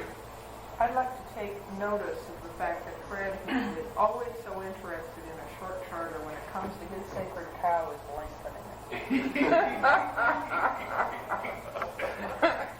No, she said. But only by a word or two. Only by just I just added 3 words, permitted by state law. I hate to see us jeopardized on any kind of a bonding situation. And these things represent big money. They represent large dollars, everything 1 through 7. Mr. Chairman, I thought that this was the understanding in everything we've discussed till now. I mean, we keep asking, is Everything's this covered by subject to state law. law? Is this covered by Chapter 29? Keep asking. Somebody said we're not covered by... I think Dick made that comment before. He said, we Well, don't my have... only point was that this does not expand the municipality's power to regulate public utilities. the provision and... Yeah, I mean, the municipality's power... If you legally feel that we're covered and it's not going to present a problem, I'll withdraw the motion. I think we are, Dick. On the other hand, I'm Fred. if somebody, if the bond people get all psyched up about it, Elvin, I think that the language in 5 now is legally the precise equivalent of the language in former 5. Mr. Chairman, Further discussion? I call for a question on 402. How's that? Question 402. You need to withdraw it, can you withdraw it? Well, I withdrew it. If he thinks it's legally. didn't have a allowed. second. You withdrew it. Why not check it with some Bob people, you know, but I'll do that. Yeah. Would you? Yeah. I call them, I call Bob every minute. Okay. Question 402. Question on 402. And yes, and can you call the I'd ask for unanimous consent on 402. We see We're the on- clock. This is adoption of 402 as amended. I'd ask for unanimous consent. Okay. All those in Okay. favor? Yeah, there was an objection. Objection? All right, on this one, we begin with Parker. Parker says no. Parsons, Yes. Reed, Yes. Sheffield, Yes. Scheid, Yes. Fisher, Yes. Brony, Yes. Holmes, Yes. motion passes on a vote of 7-1. We have section 403, emergency ordinance. Motion to adopt by Mr. Parsons. Is there a second? Second. Second by Ms. Holmes. All those in favor? Wait a minute. Slow down. Adopt what, sir? 403. The entire charter, Mary. That's what I thought he said. Oh, did you see the entire charter? That's what I thought he said. Here's the 403. Any discussion on 403? Got a little veto on it. Only that I don't have any idea who did that after the withdrawal. Jim Jim moved Parsons. and I seconded. Sure, you second. That old game. Mr. Chairman, Mr. Fisher? I hate to go back too, as Fred does, but we're not going to do anything about veto on ordinance until later, apparently. That's the way this thing is structured. Mr. Chairman, the mayor's provision for vetoing comes under number 3, Article 3, powers of the executive. Well, then, should it come under, or continue to come under there in the case of the mayor shall veto emergency ordinance in this case? I mean, we should be consistent. This clarifies the fact that pertaining to emergency ordinances, the veto must come within the same meeting rather than the regular provision for 7 days. And it moves it, I think we should probably discuss this back in the general veto powers, but I think we should. kind of makes what it clear, I think, to have it in here too. Yeah, it does. In fact, it probably makes it clear to have discussion of veto powers in the under the regular ordinance procedure, for that matter. Powers of the mayor. I don't know. I think we ought to do one place or the other. I don't get excited about which one. In the 71 charter, Mr. Chairman, it was done in 302, subsection D, gives him the general veto power, and then it was limited with respect to emergency ordinances in this section. Well, I'm just wondering if, we spent a long time on, an ordinance takes effect upon adoption, and I'm just wondering if about 3/4 of the emergency ordinance verbiage doesn't even have to be there at all. Wipe it out, strike it out, and redo that whole 403. And if maybe the mayor veto thing belongs somewhere else, but I haven't had a chance to look at that much, but I don't know if part of it could be eliminated. Can. Yeah, absolutely.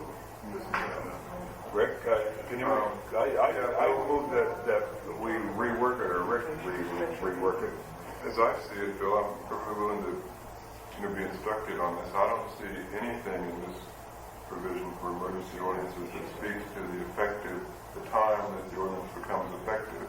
The time that the ordinance becomes effective is dealt with in the general ordinance provision. That's right. As I see it, this provision deals specifically only with things that are applicable specifically to emergency provisions. But, Mr. Chairman. Oh, The important thing about this is that you can introduce it and adopt it at the same meeting. You don't have to have the 1 week delay in order to, or whatever length of time the usual delay is in order to advertise and hold a public hearing on the ordinance before adoption. That's the key that's contained in the first sentence. And in order to do this, the second sentence says that you have to really state what the emergency is. You can't just do this any old time you want to get around the public hearing.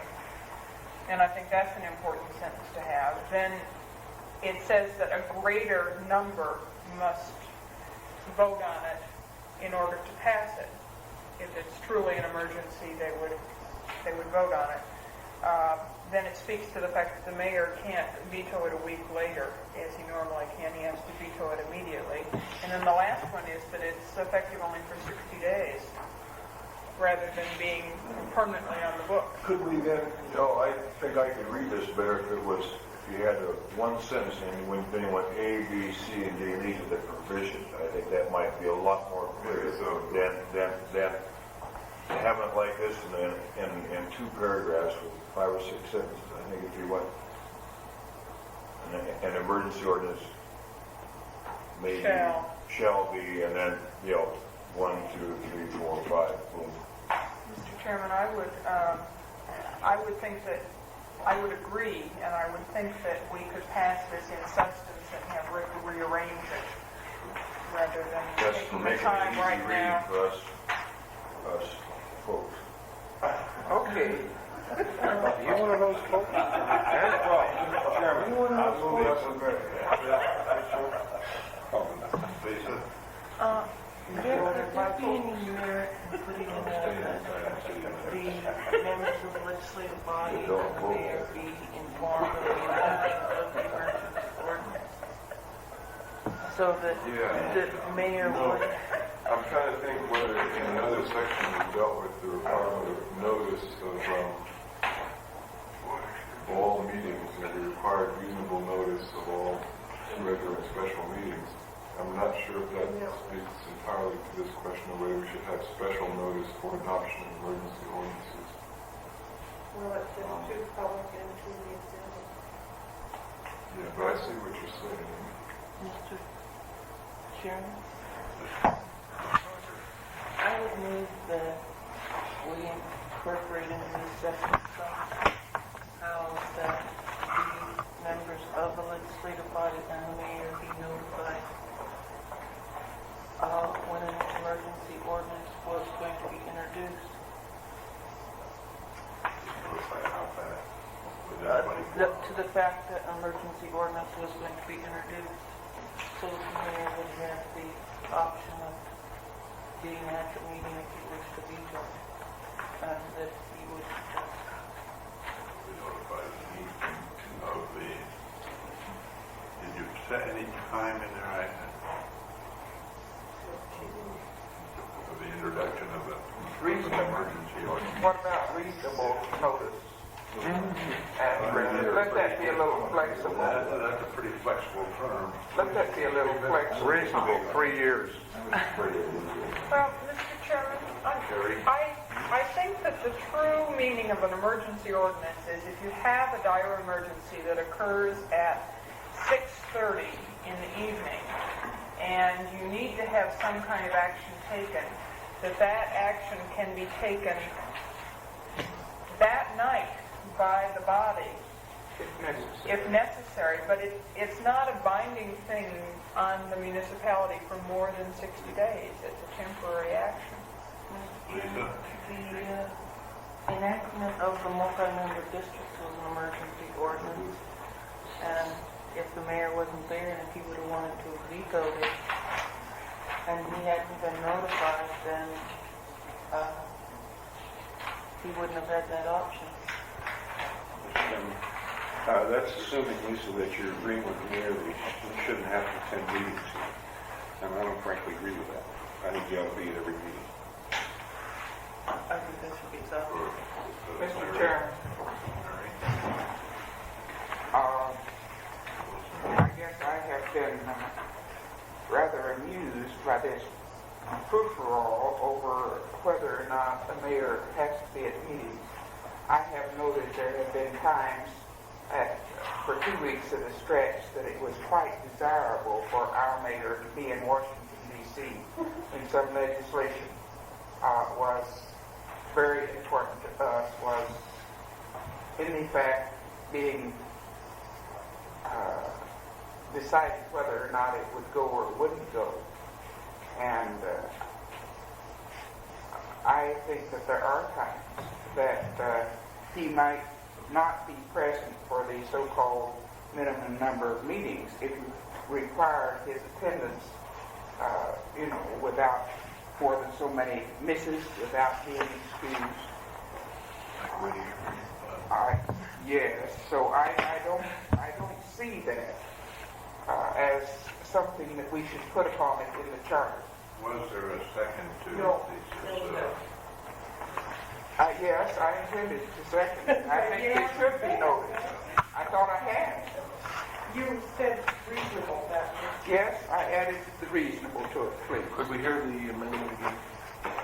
Lisa asked that we move to amend by incorporation to say reasonable notice to mayor and assembly when an emergency ordinance is going to be introduced.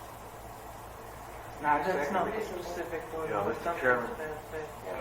This also concerns me because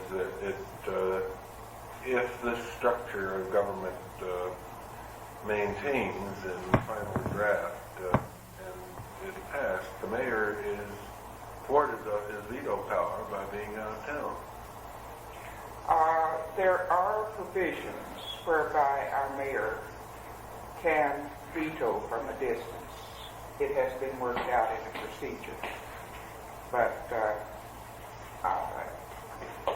this would allow him to be notified that it was going to be taken up, and he could manage to veto from a distance if, in fact, it did pass, I believe. He has a little red box. Well, it's not quite a little red box, but it is a certified signature authorization under certain procedures. Is there any further discussion of the amendment? Question. Questions called for. All those in favor? Aye. Those opposed? All right. I noted that there was an objection. Roll call vote.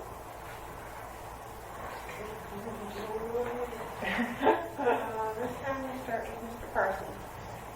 Yes. Mr. Reed? Yes. Sheffield? Yes. Chai? Yes. Fisher? No. Browning? Yes. Holmes? Yes.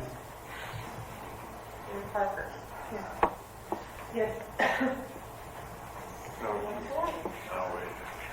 Rick? Yes, for clarification of the wording that the motion contemplates. Lisa and Mary, do you have in mind something like a reasonable attempt shall be made to notify the mayor and all assemblymen of the introduction of the emergency? Yes. That's all. That's the IDD. Chairman, this is going to come up time and time again, so I'll let you clarify what we mean when we say, let's just pass it in principle and give it to Rick.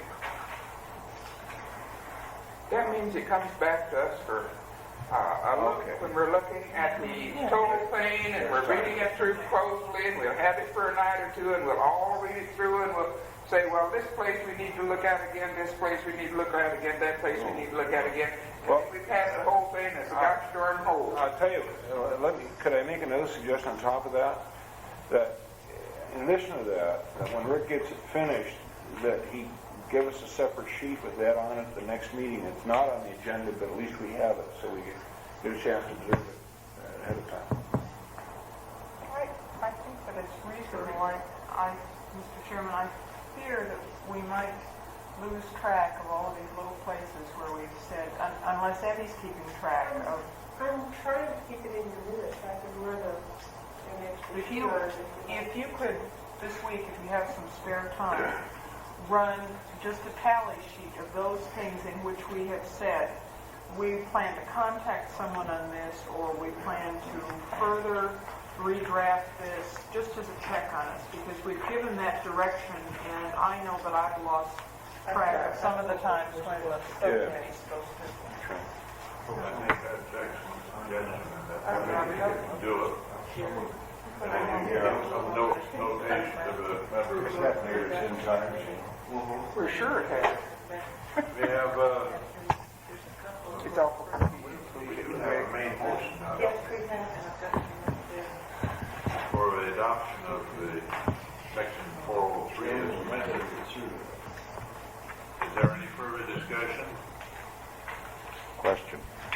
Question called, all those in favor? Aye. Those opposed? Chairman, I move on section 404. Second. Section 404, moved and seconded, adoption as presented. Is there any discussion?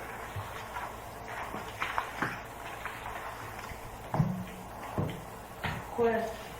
Question has been called. All those in favor? Aye. Those opposed? Hey, we got through one. Chairman, I move on section 405. Second. If we can get another one. Moved and seconded. Section 405 as presented. Is there any discussion? Question. Questions called. All those, Mr. Chairman, the part that's been excluded is the time limit that the Assembly has for preparing a code. Mr. Chairman, that was planned to move into the transitional section Oh, because it seems to deal with transition. well, 2 years is not, well, maybe it is. I believe that they are now codifying things.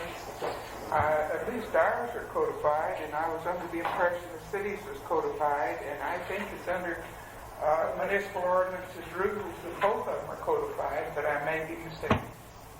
So, Mr. Chairman, while it in 1971 may have been a burdensome thing to do, I think recently they have put this into practice, and it would be, it's something we have to check for the transition, and if it is a difficult thing allowed for in each position, but it won't have any meaning in the main body of the charter 15 years from now. Okay, Mr. Chairman, the only thing, that sounds reasonable. It was irritating to me that it had to go into the charter previously, but it really did have to because I think in 71 the ordinances of the borough were not yet codified. They haven't been codified in the last year and a half. They have been codified 7 years, in the last okay. year and a half. And that was And I have a stack like that, That's the way state law two huge books. okay. Sure. is there any further discussion? Question. Question is called. All those in favor? Aye. Those opposed? Hearing no opposition, so ordered. We have section 406, initiative and referendum. I move for its adoption, Mr. Chairman. Second. Moved by Mr. Parsons. Is there a second? Second. Second by Mr. Chow. Mr. Chairman, Mary Coney. I move that we put in 5% instead of 10. Second. Moved and seconded. In 406A, 10% we changed to 5%. Mr. Chairman, I'd like to speak to that. It's in A, 406A, the last sentence. It says, it presently reads at least 10%, and I move for 5%. I think that a move for 5% is in the direction of hoping that the people feel that this is a manageable thing, that in fact they could, by initiative, get a referendum on the ballot. with the number of population we have presently in Anchorage, I don't believe that this is too few a number. Sherry? Mr. Chairman, I would further move to amend subsection A to say the last mayoral election rather than the last general election. Yes. There are some general elections which are rather small, and I think we found that the mayoral election tends to be... The last mayoral election had about 20,000 voters. Since I've already spoken to it, you'll second it, thanks. That would mean 1,000. The point of information, Mr. Chairman, what does the model charter say anything in this regard? Yeah. Some percent. It calls for 10%. And 15? no, I don't know. So State law calls for 10. State law is 10. I think the model cities is 10 too. My statement was that I think that this is a move to make it seem more manageable to any citizen that really objects. It is not going to be easy to get 1,000 votes, I don't think, in a limited amount of time. And we're thinking about using a 30-day or a 60-day limit. On ordinances. Mr. Chairman. On referendums, I thought. Yeah, I don't know. It seems to me 5% is kind of low. Rick did find the model. It was 15%. Only it wasn't 15% of the last general election. It's 15% of the registered voters, which is probably three That's times. terrible. 15% of the registered voters, probably 3 times as much as the last vote, which I think is too much. Yeah. But I don't know. But 10% of the votes cast in the last general election That's mayoral election, or mayoral election, either one. which I think is great. Chairman, Sherry? Mr. Chairman, I think what Mary's trying to do is to make it easy for people to get at their government and change decisions that they think might be detrimental to them. But I think for people, I don't know, folks, I think that elections are confusing and costly, and that the ballots are overly cumbersome. And I would hate to see happen here what has been happening, I guess, in California recently, where just thousands of things are being done by referendum. So many things that people don't have even a chance to figure out the ramifications of these things before they vote them in. And now they're discovering some terrible things that they voted in by referendum and have no idea the implications. I think we need some control on this. Jim? Well, in response or in questioning that, what is their requirement in California? I don't know what their requirement is. It's an immense task, I understand. They get thousands and thousands of signatures. I'm concerned about, I think the thing we have here is reasonable, 10%. I don't want citizens to be hamstrung in their efforts to get it on the ballot, but at some point it gets low enough to be a nuisance rather than being an individual concern. And I'd like to hit upon something that is a reasonable kind of a figure. Mr. Chairman, I would call for a question on the amendment to the amendment. That would be putting mayoral general.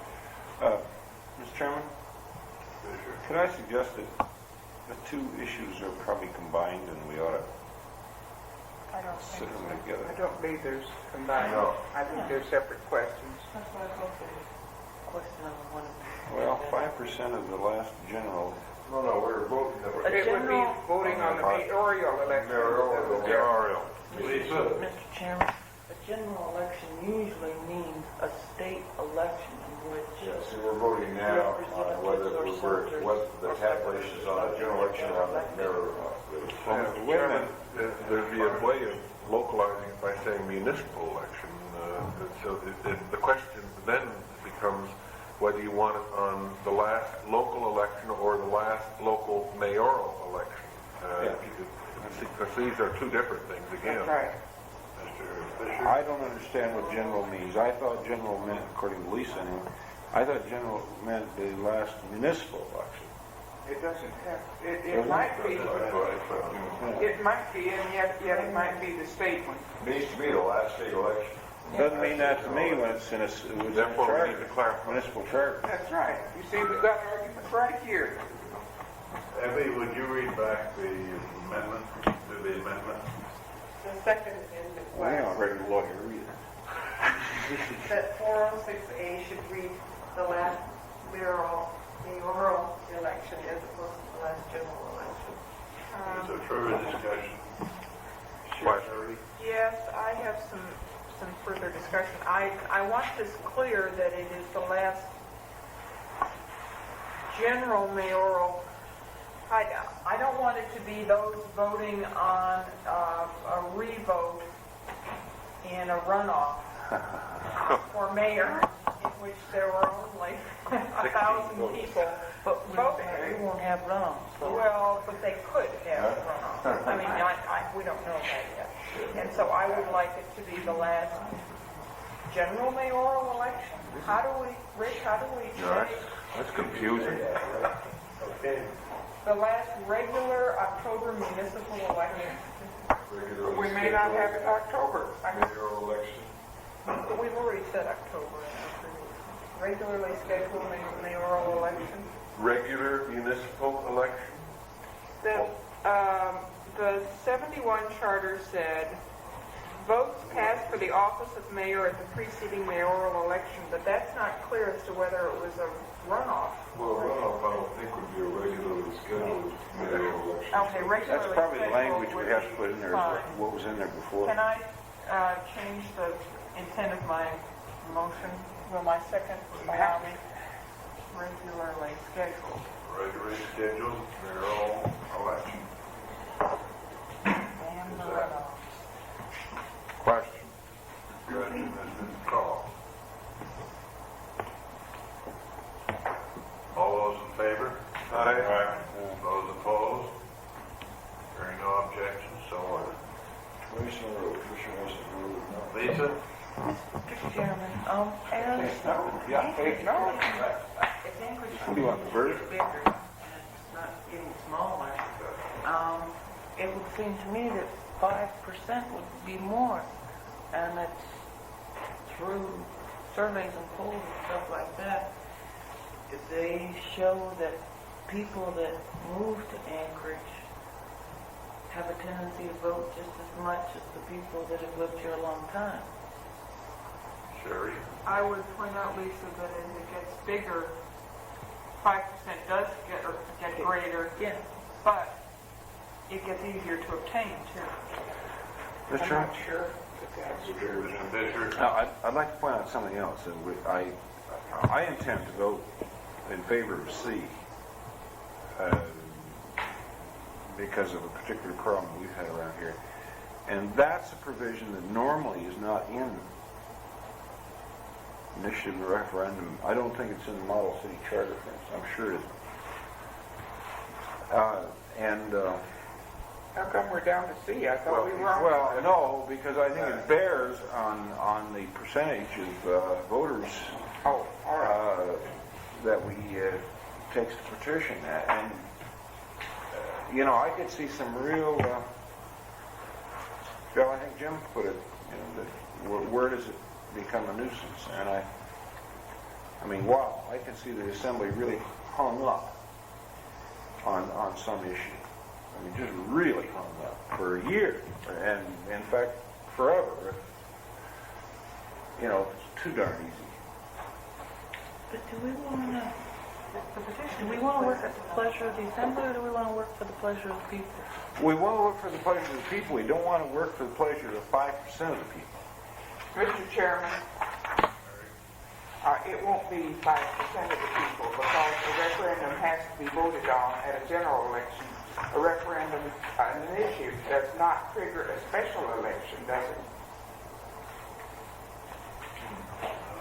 Therefore, you are not putting the people to the cost of the special election just by putting in an initiative, I don't believe. So I object to that sort of a, Well, no, what I'm saying is for a period of time, it hangs the thing up. I didn't mean that it wasn't going to be voted on, but,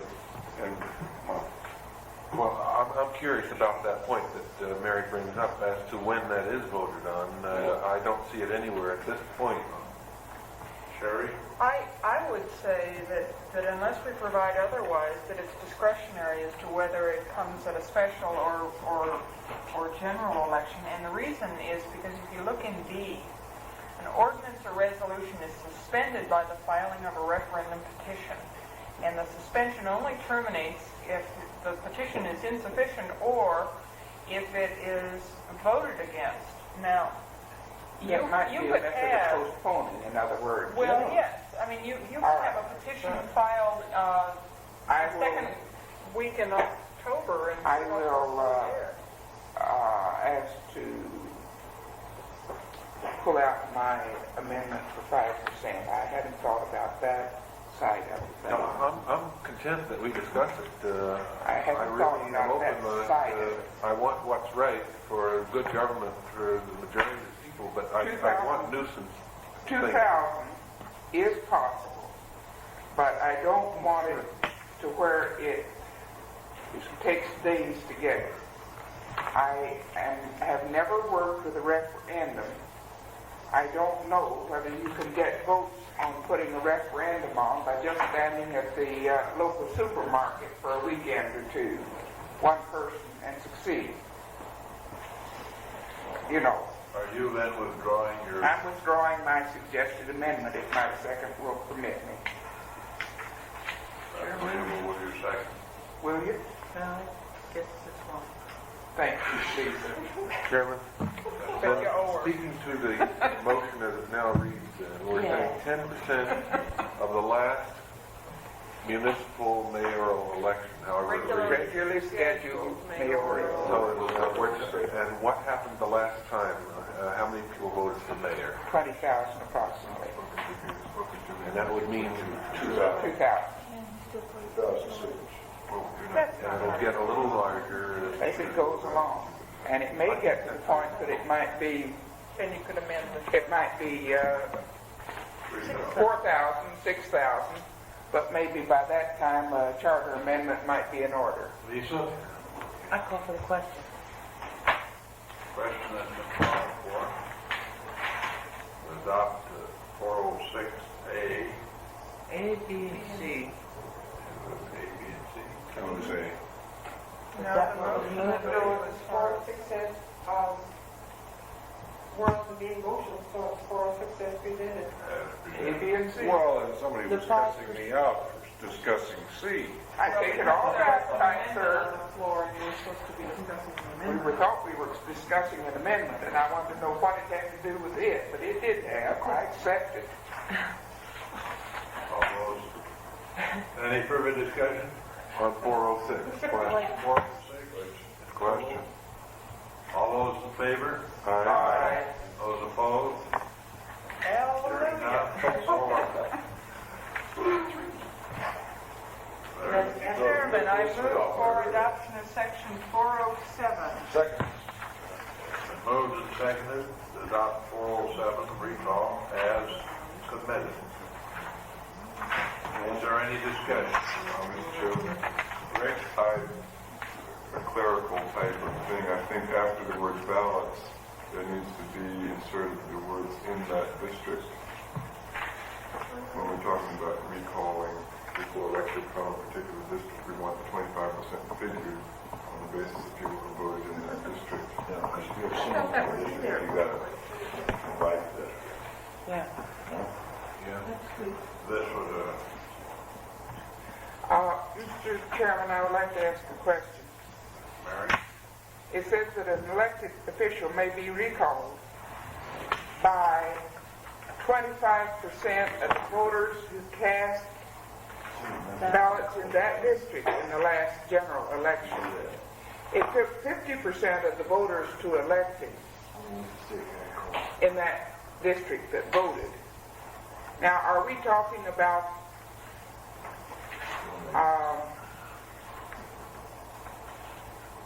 the possibility of immediately after an election recalling a person that has just been elected, or do we need something in addition to just recall? This is a recall petition. That's merely a petition for recall. It's not, then does not have to be elected, voted on. I want to know what takes place next, and where are we with What's the that? manner provided by law?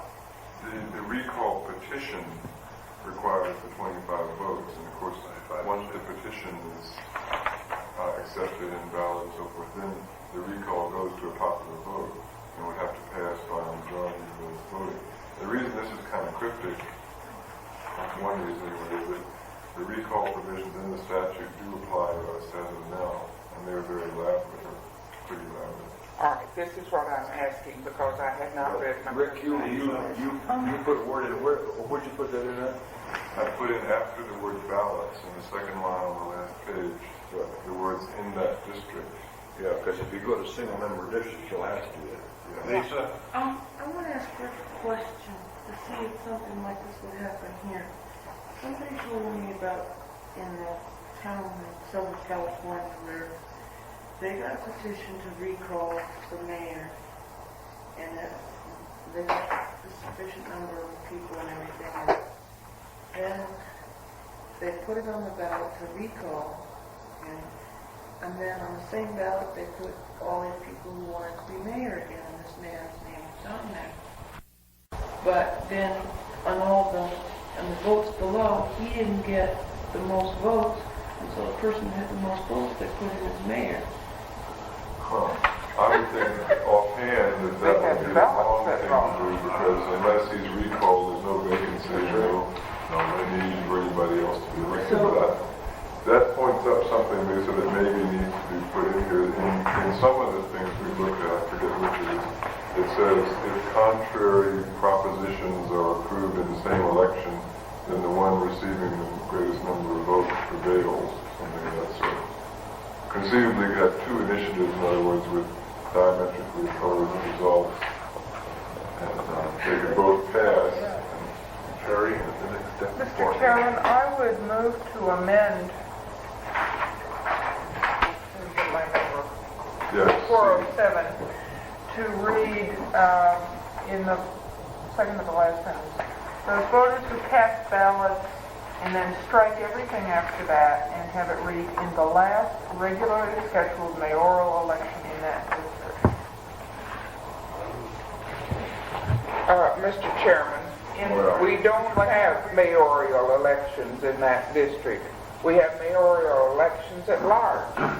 Yes, but But they're tabulated. those voters who What you cast want to ballots, say, who cast ballots in that district at the last regularly scheduled mayoral Yeah, election. that's where you're gonna get the most votes. Yeah, she didn't, it's Okay. maybe not worded right, but I got it, so long as you correct the wording. Yeah. This is what, I accept the idea. who cast ballots in that district in the last regularly scheduled mayoral I election. accept that. Okay. Do I have a second? second. Okay. The reason for this is, once again, I don't want A turnout like we had last time out my way. Is there any further discussion on the amendment? Yes, I need to know what she's, Last regularly scheduled mayoral election following. who cast ballots in that district in the last regularly scheduled mayoral election. Chairman, I was just speculating that in, say, District A, if you're recalling that assemblyman, it's entirely conceivable that a lot more people could have voted for mayor than voted for their own assemblyman. And That's so right. it's tying it to the mayoral election rather than the people who voted for the candidate in that district. He must have been a sleeper crook, Mr. Chairman, and not had many people all stirred up on an off year. Lisa? I want to ask Rick if Well, the sleeper crook should be gotten out easily if you left it with the sleeper crook vote. recall portion, I can't hear you. if we wanted to continue on with the recall portion a little bit to explain what would happen after the recall and, after the ballot application was filed, what would we go, what could we continue on to say? We haven't read Air 29. Read it to us, kind sir. Sherry? That, once the guy's recalled, then you have a vacancy. And we provide elsewhere for what you do with the vacancy. Yeah. Fred? No, I have no question on it. Is there any further discussion on the amendment? Mr. Chairman, I don't quite see the logic. Since this person was the one that was elected in that district the last time, why we need to go back to the mayoral election to get a great number, I don't quite see the logic in it. I understand what she's aiming for, but I don't see why she's aiming for that, inasmuch as that's the man that was elected in that district the last time he was elected, since we're in a one-man district. That's what I was for the district. Well, wait a minute. Who said we're in a one-man district? We weren't decided here on last night. districts last night. Except some of them Well, are at that's not large. right. Some are at large, and if he's in a large district, it would take an at-large percentage to get it. Mary, may I say, I think you're reflecting the votes for the mayor, are you not, in your mind? The way this reads, if I read it correctly, residents of the district from which the official is elected equal to at least 25% of the voters who cast ballots in that district, whether it was for them, say 1,000 people went to the poll in that district at the last regularly scheduled mayoral election, not whether they cast ballots for him or for the mayor, but how many people went to the poll. I understand how she has it reading, but I want to know what her logic is of wanting more than 25% of the folks who cast their ballots for Someone else. him plus someone else or 2 or 3 someone else's in that district last time. The total number of ballots cast in that district For that official, it should read. for, you see, if they're cast in that district, there may have been 6 candidates. And the total number of ballots cast could be quite a large number. Bill? Yeah, I agree with Mary. I think what Sherry was trying to do was just make it logical with the step that we've just made prior to this. But I don't think it is of logical. defining or making it uniform to define the general election. I think that Mary's point is that we all elected this person from this district, and no matter what election it was, we elected him, and that's the one we're trying to get out. And So that any that's what recall we should be tied to the votes that he got, not that anyone Yeah. else got it. That's, Harry? Mr. Chairman, the way I reason it is this. You have, as we have at present, we set up a 2-year deal. And in 1 year, you will, from a single-member district, elect a single-member representative and 2 at large. And in another year, you will elect a single representative, 1 at large, and the mayor.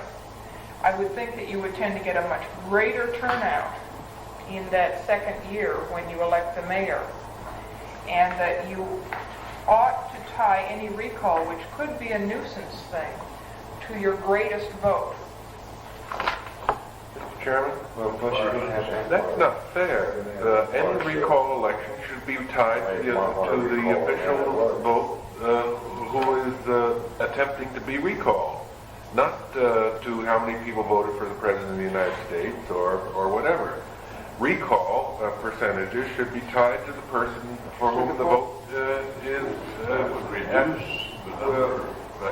That's true, but in all fairness, if you want to get somebody out, it should be tied. The figure should be tied to his vote at the election and not to some mythical figure. That's the only ethical and fair way to do it, I think. No, I think to keep the confusion down, that we should stay uniformly with what we did just before. And another reason for it, Jim, is that you may want to evict a person who was elected at large just as well as you might want to evict a person in a single member district too. Yes, so but we're saying in that district, and if he ran at large, that district is at large, and therefore the number counts for that district at large.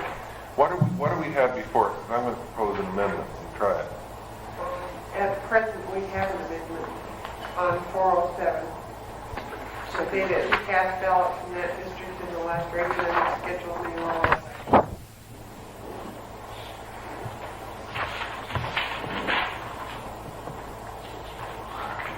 Not We do general. not have an amendment. Last, it says what? Last scheduled mayoral election. Who cast ballots in that district in the last regularly scheduled mayoral election. And we have not voted on that. No. I would propose an amendment to the amendment, that in that district, that you add the following three words, for that official. You mean, Second. This is on line 2. It said ballots, and then there was an amendment that added in that district. And I'm proposing an additional amendment that says for that official. In other words, it would be the votes that got him. the question I have, Jim, this is clarification.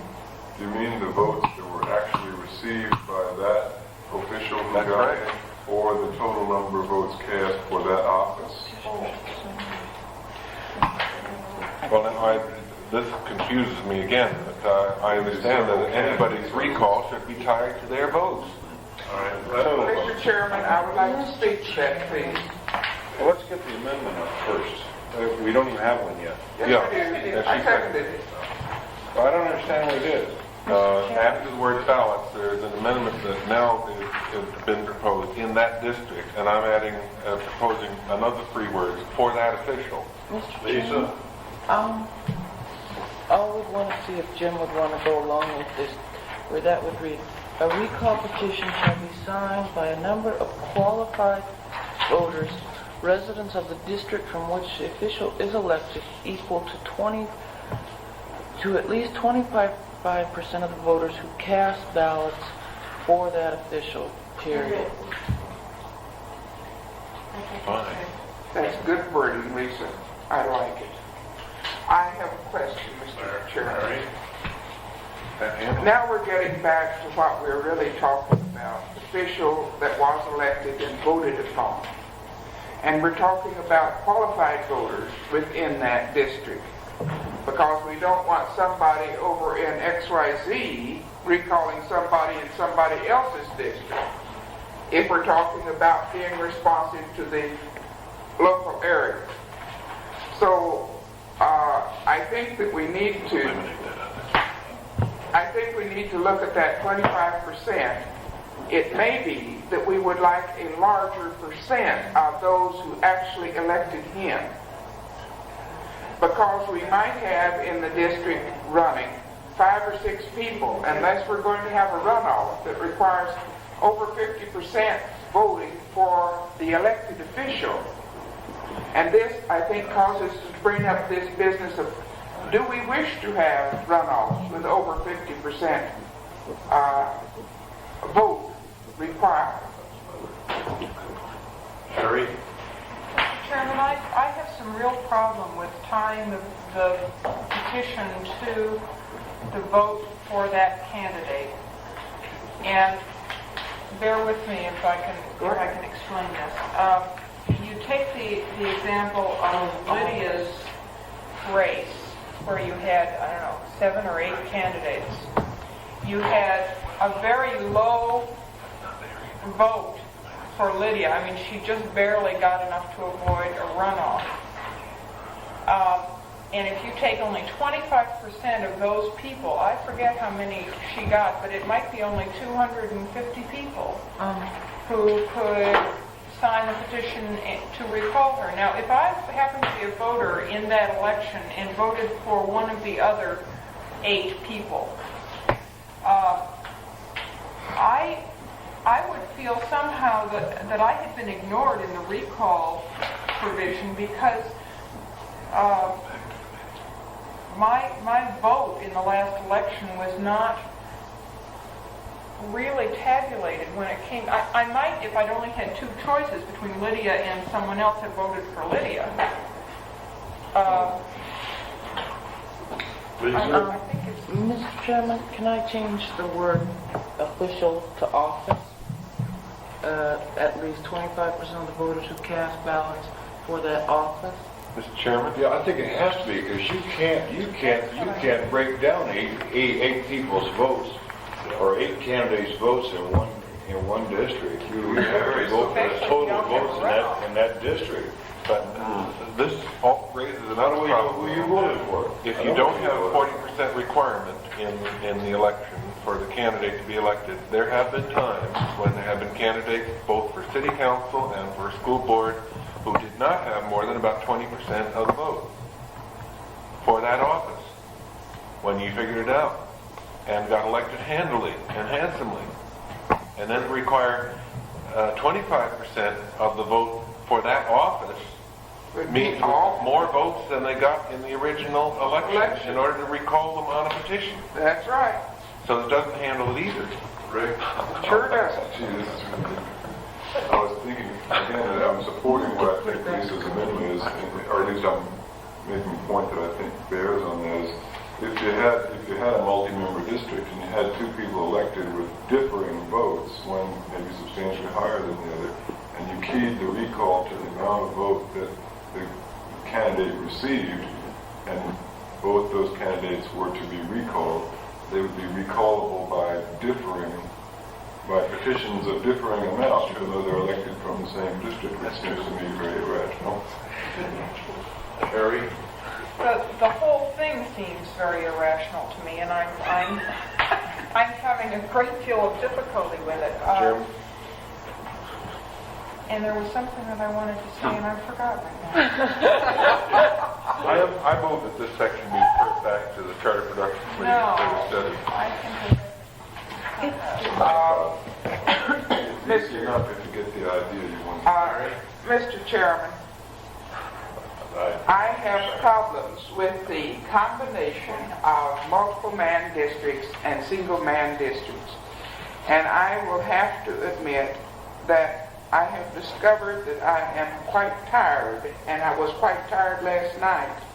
And there were some things about our way that we proposed our districting that I should have pointed out that were very strong objections to what we ended up with, that I didn't have sense enough to think about until along about 8 o'clock this morning. And part of the problem with our handling this has to do with this, because of the combination of at-large and single-man districts. The philosophy is so opposed that you have trouble handling. Now, if we're recalling any local legislative body, we want to make it possible by a reasonable number of votes.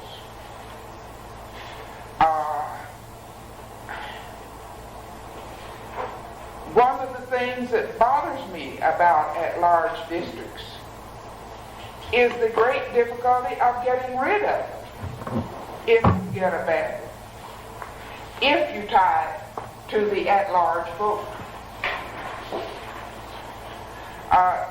The other thing that I should have said last night is the very number of local legislative body people that you have on deck gives some indication as to the number of people that have to make comments on important issues. And by the number of people that we approved of on this local legislative body last night, We have dictated necessarily that the majority of assembly meetings or local legislative body meetings that this one is going to have are going to last to 3 to 5 o'clock in the morning, Regular ones. regularly. Mary, may I'm just in trouble. I recognize Sherry for a moment? I think I remembered what I wanted to say, and that was that I think we're getting a little bit hung up on the 25% of the voters. You don't have to run out and find the 25% of the people who actually voted the last time around. You just have to have registered voters. And you could have hundreds of registered voters to choose from in that district, but you're only tying the provision to those who actually cast ballots the last time around. And that number is going to be pretty small anyway. Maybe not. Well, let's see. How many votes did Arliss get? 19? What was it? 5,000. No, What was it? 3,000. No, she got more than that. I thought she got 5. Okay, let's say 4,000. I had 5, wasn't it? What was it? 4,000, you'd only have to get 500 Three. votes. She had 5. So that'd be 1,250. 20, 4,000. 1,000, okay? 1,000 votes, all right. signatures. That's enough to Well, it's important. If you're going to recall someone who's been duly elected, But- I think If you take for the whole, for everybody that cast ballots for charter commission for area-wide, the total number of people that voted, you're gonna have to get more than 1,000 people. You'll have to get, about 2,500. If you were just taking Miss Rhodes, but if you took the last mayoral election, you would have to get, 5,000. Mr. Chairman, I don't want to get excited, but I'd like to call for the question. Will you read the motion, Debbie? Mr. Chairman, I would move to postpone. Second. Move to postpone. Second. All those in favor? Aye. Those opposed? Hearing no opposition, so ordered. Well, this is a, this is a matter of clarification. What does the Constitution say about how do you recall a state senator?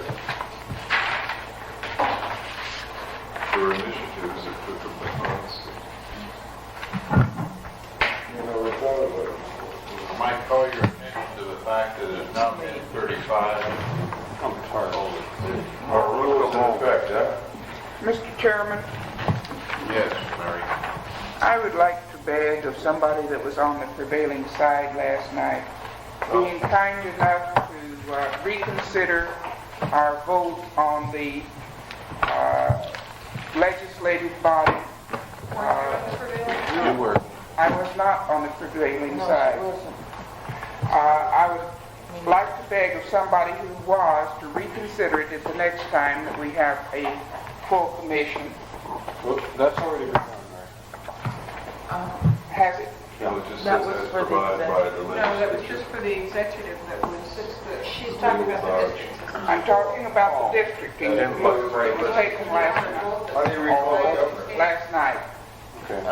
All I elected move for public reconsideration. officials in the state as I provided. would second it, and I would appreciate it. Thank you, Sherry, because I have a great deal of difficulty with what we did last night. Reconsideration is available to us at this point. Fred, we bounced that thing back, and then we had about 14 amendments on the final, 10 singles, two multi. I think that three of them are available only at the same meeting, and that's Three at large, and a motion to rescind would have to be in order then we had a beyond. Normally, reconsideration mayor, is city 24 manager. hours. I moved to reconsideration on that, we had a full commission, and then it was only fair that Mary had that. But I suspect we're going to get it back one way or another. I think we're going to have fun in the second draft. You mean after Ms. Bales? No. Robert Roberts allows 24 hours for reconsideration. And whatever. You just made it. Is that what it says, 24 hours? No, it doesn't. Roberts allows 24 hours. I don't remember whether our special rules I add think he's going to get back to us one way or Would another. you like me to check? Our rules don't speak to that. Now, Roberts allows Take 24, a that I few know. minutes now to finish our agenda. New business, there's none that I know of. Is there no vote required? No. Just notice. Under reports, I think Sherry has a new calendar which she passed out tonight. Did you? Yes, you have before you somewhere in this calendar. I would, Mr. Chairman, like to back up for just 1 second, and on that reconsideration, I would assume it would be under the same guise as the other one, that is, when the commission is fully constituted. It'd be very difficult. To get the whole lot.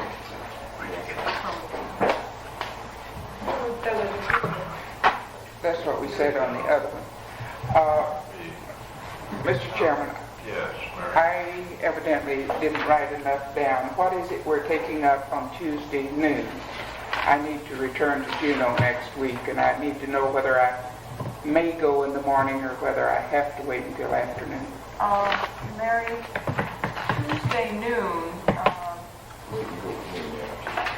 probably will be Article 3, Which is on, which is on the executive and all of his powers and duties and so forth. Not very important. Go in the morning. We have that left to do. We have utilities, which the subcommittee has not done yet to do. and you expect to take it up on In Tuesday? general provisions. You Yeah. expect to take utilities and the executive I up on would say that Tuesday? just the executive would be taken up on the phone. We're having on Article Wednesday 3. evening, we were going to do what? Wednesday evening probably would be utilities, general provisions. Fred has some transition things for us that ought to be taken up somewhere. I would say maybe we have to get started Tuesday noon on the transition section. That includes utilities, incidentally, the thing I gave you, if you look on the second page. It's a little bit unclear, Mary. Well, I see no way out of going on Tuesday and getting back on Thursday afternoon. I can be present for Thursday night, planes flying. But not for either the Tuesday or Wednesday commission. It will be difficult for me to be here Tuesday noon, is what I'm trying to give notice of. And Wednesday evening, it looks like impossible. Well, Mr. Chairman, I was reserving some of this discussion on for commission comments. Again, I'm at the point where I'm not sure which day next week we will start being at each other's throats seriously. This is tied in with this morning's editorial in the news, too, that we should wait for till the whole Eagle River brouhaha blows over, is what that editorial said, until a year, since we have 2 years. And my speculation was that I don't want to wait that long, but maybe we can slow down just a wee bit so that we will still speak to each other after next week, and that maybe we don't need to maintain this, or maybe we can maintain it. But to see what's happening is all of us seem to have other things that we have to do at one time or another. And Arles gets one comment off to me as she goes out the door, and it's the only discussion I get to her. She's running for a plane. And all of us have commitments of this type. The chairman, I suspect, has been the only one who has not missed meetings. And he's about to. About Uncle Megan was. 3 weeks. Well, it's like the guy that came to every rehearsal of the symphony and they congratulate him and says, well, I thought it's the least I could do. I can't appear for the performance.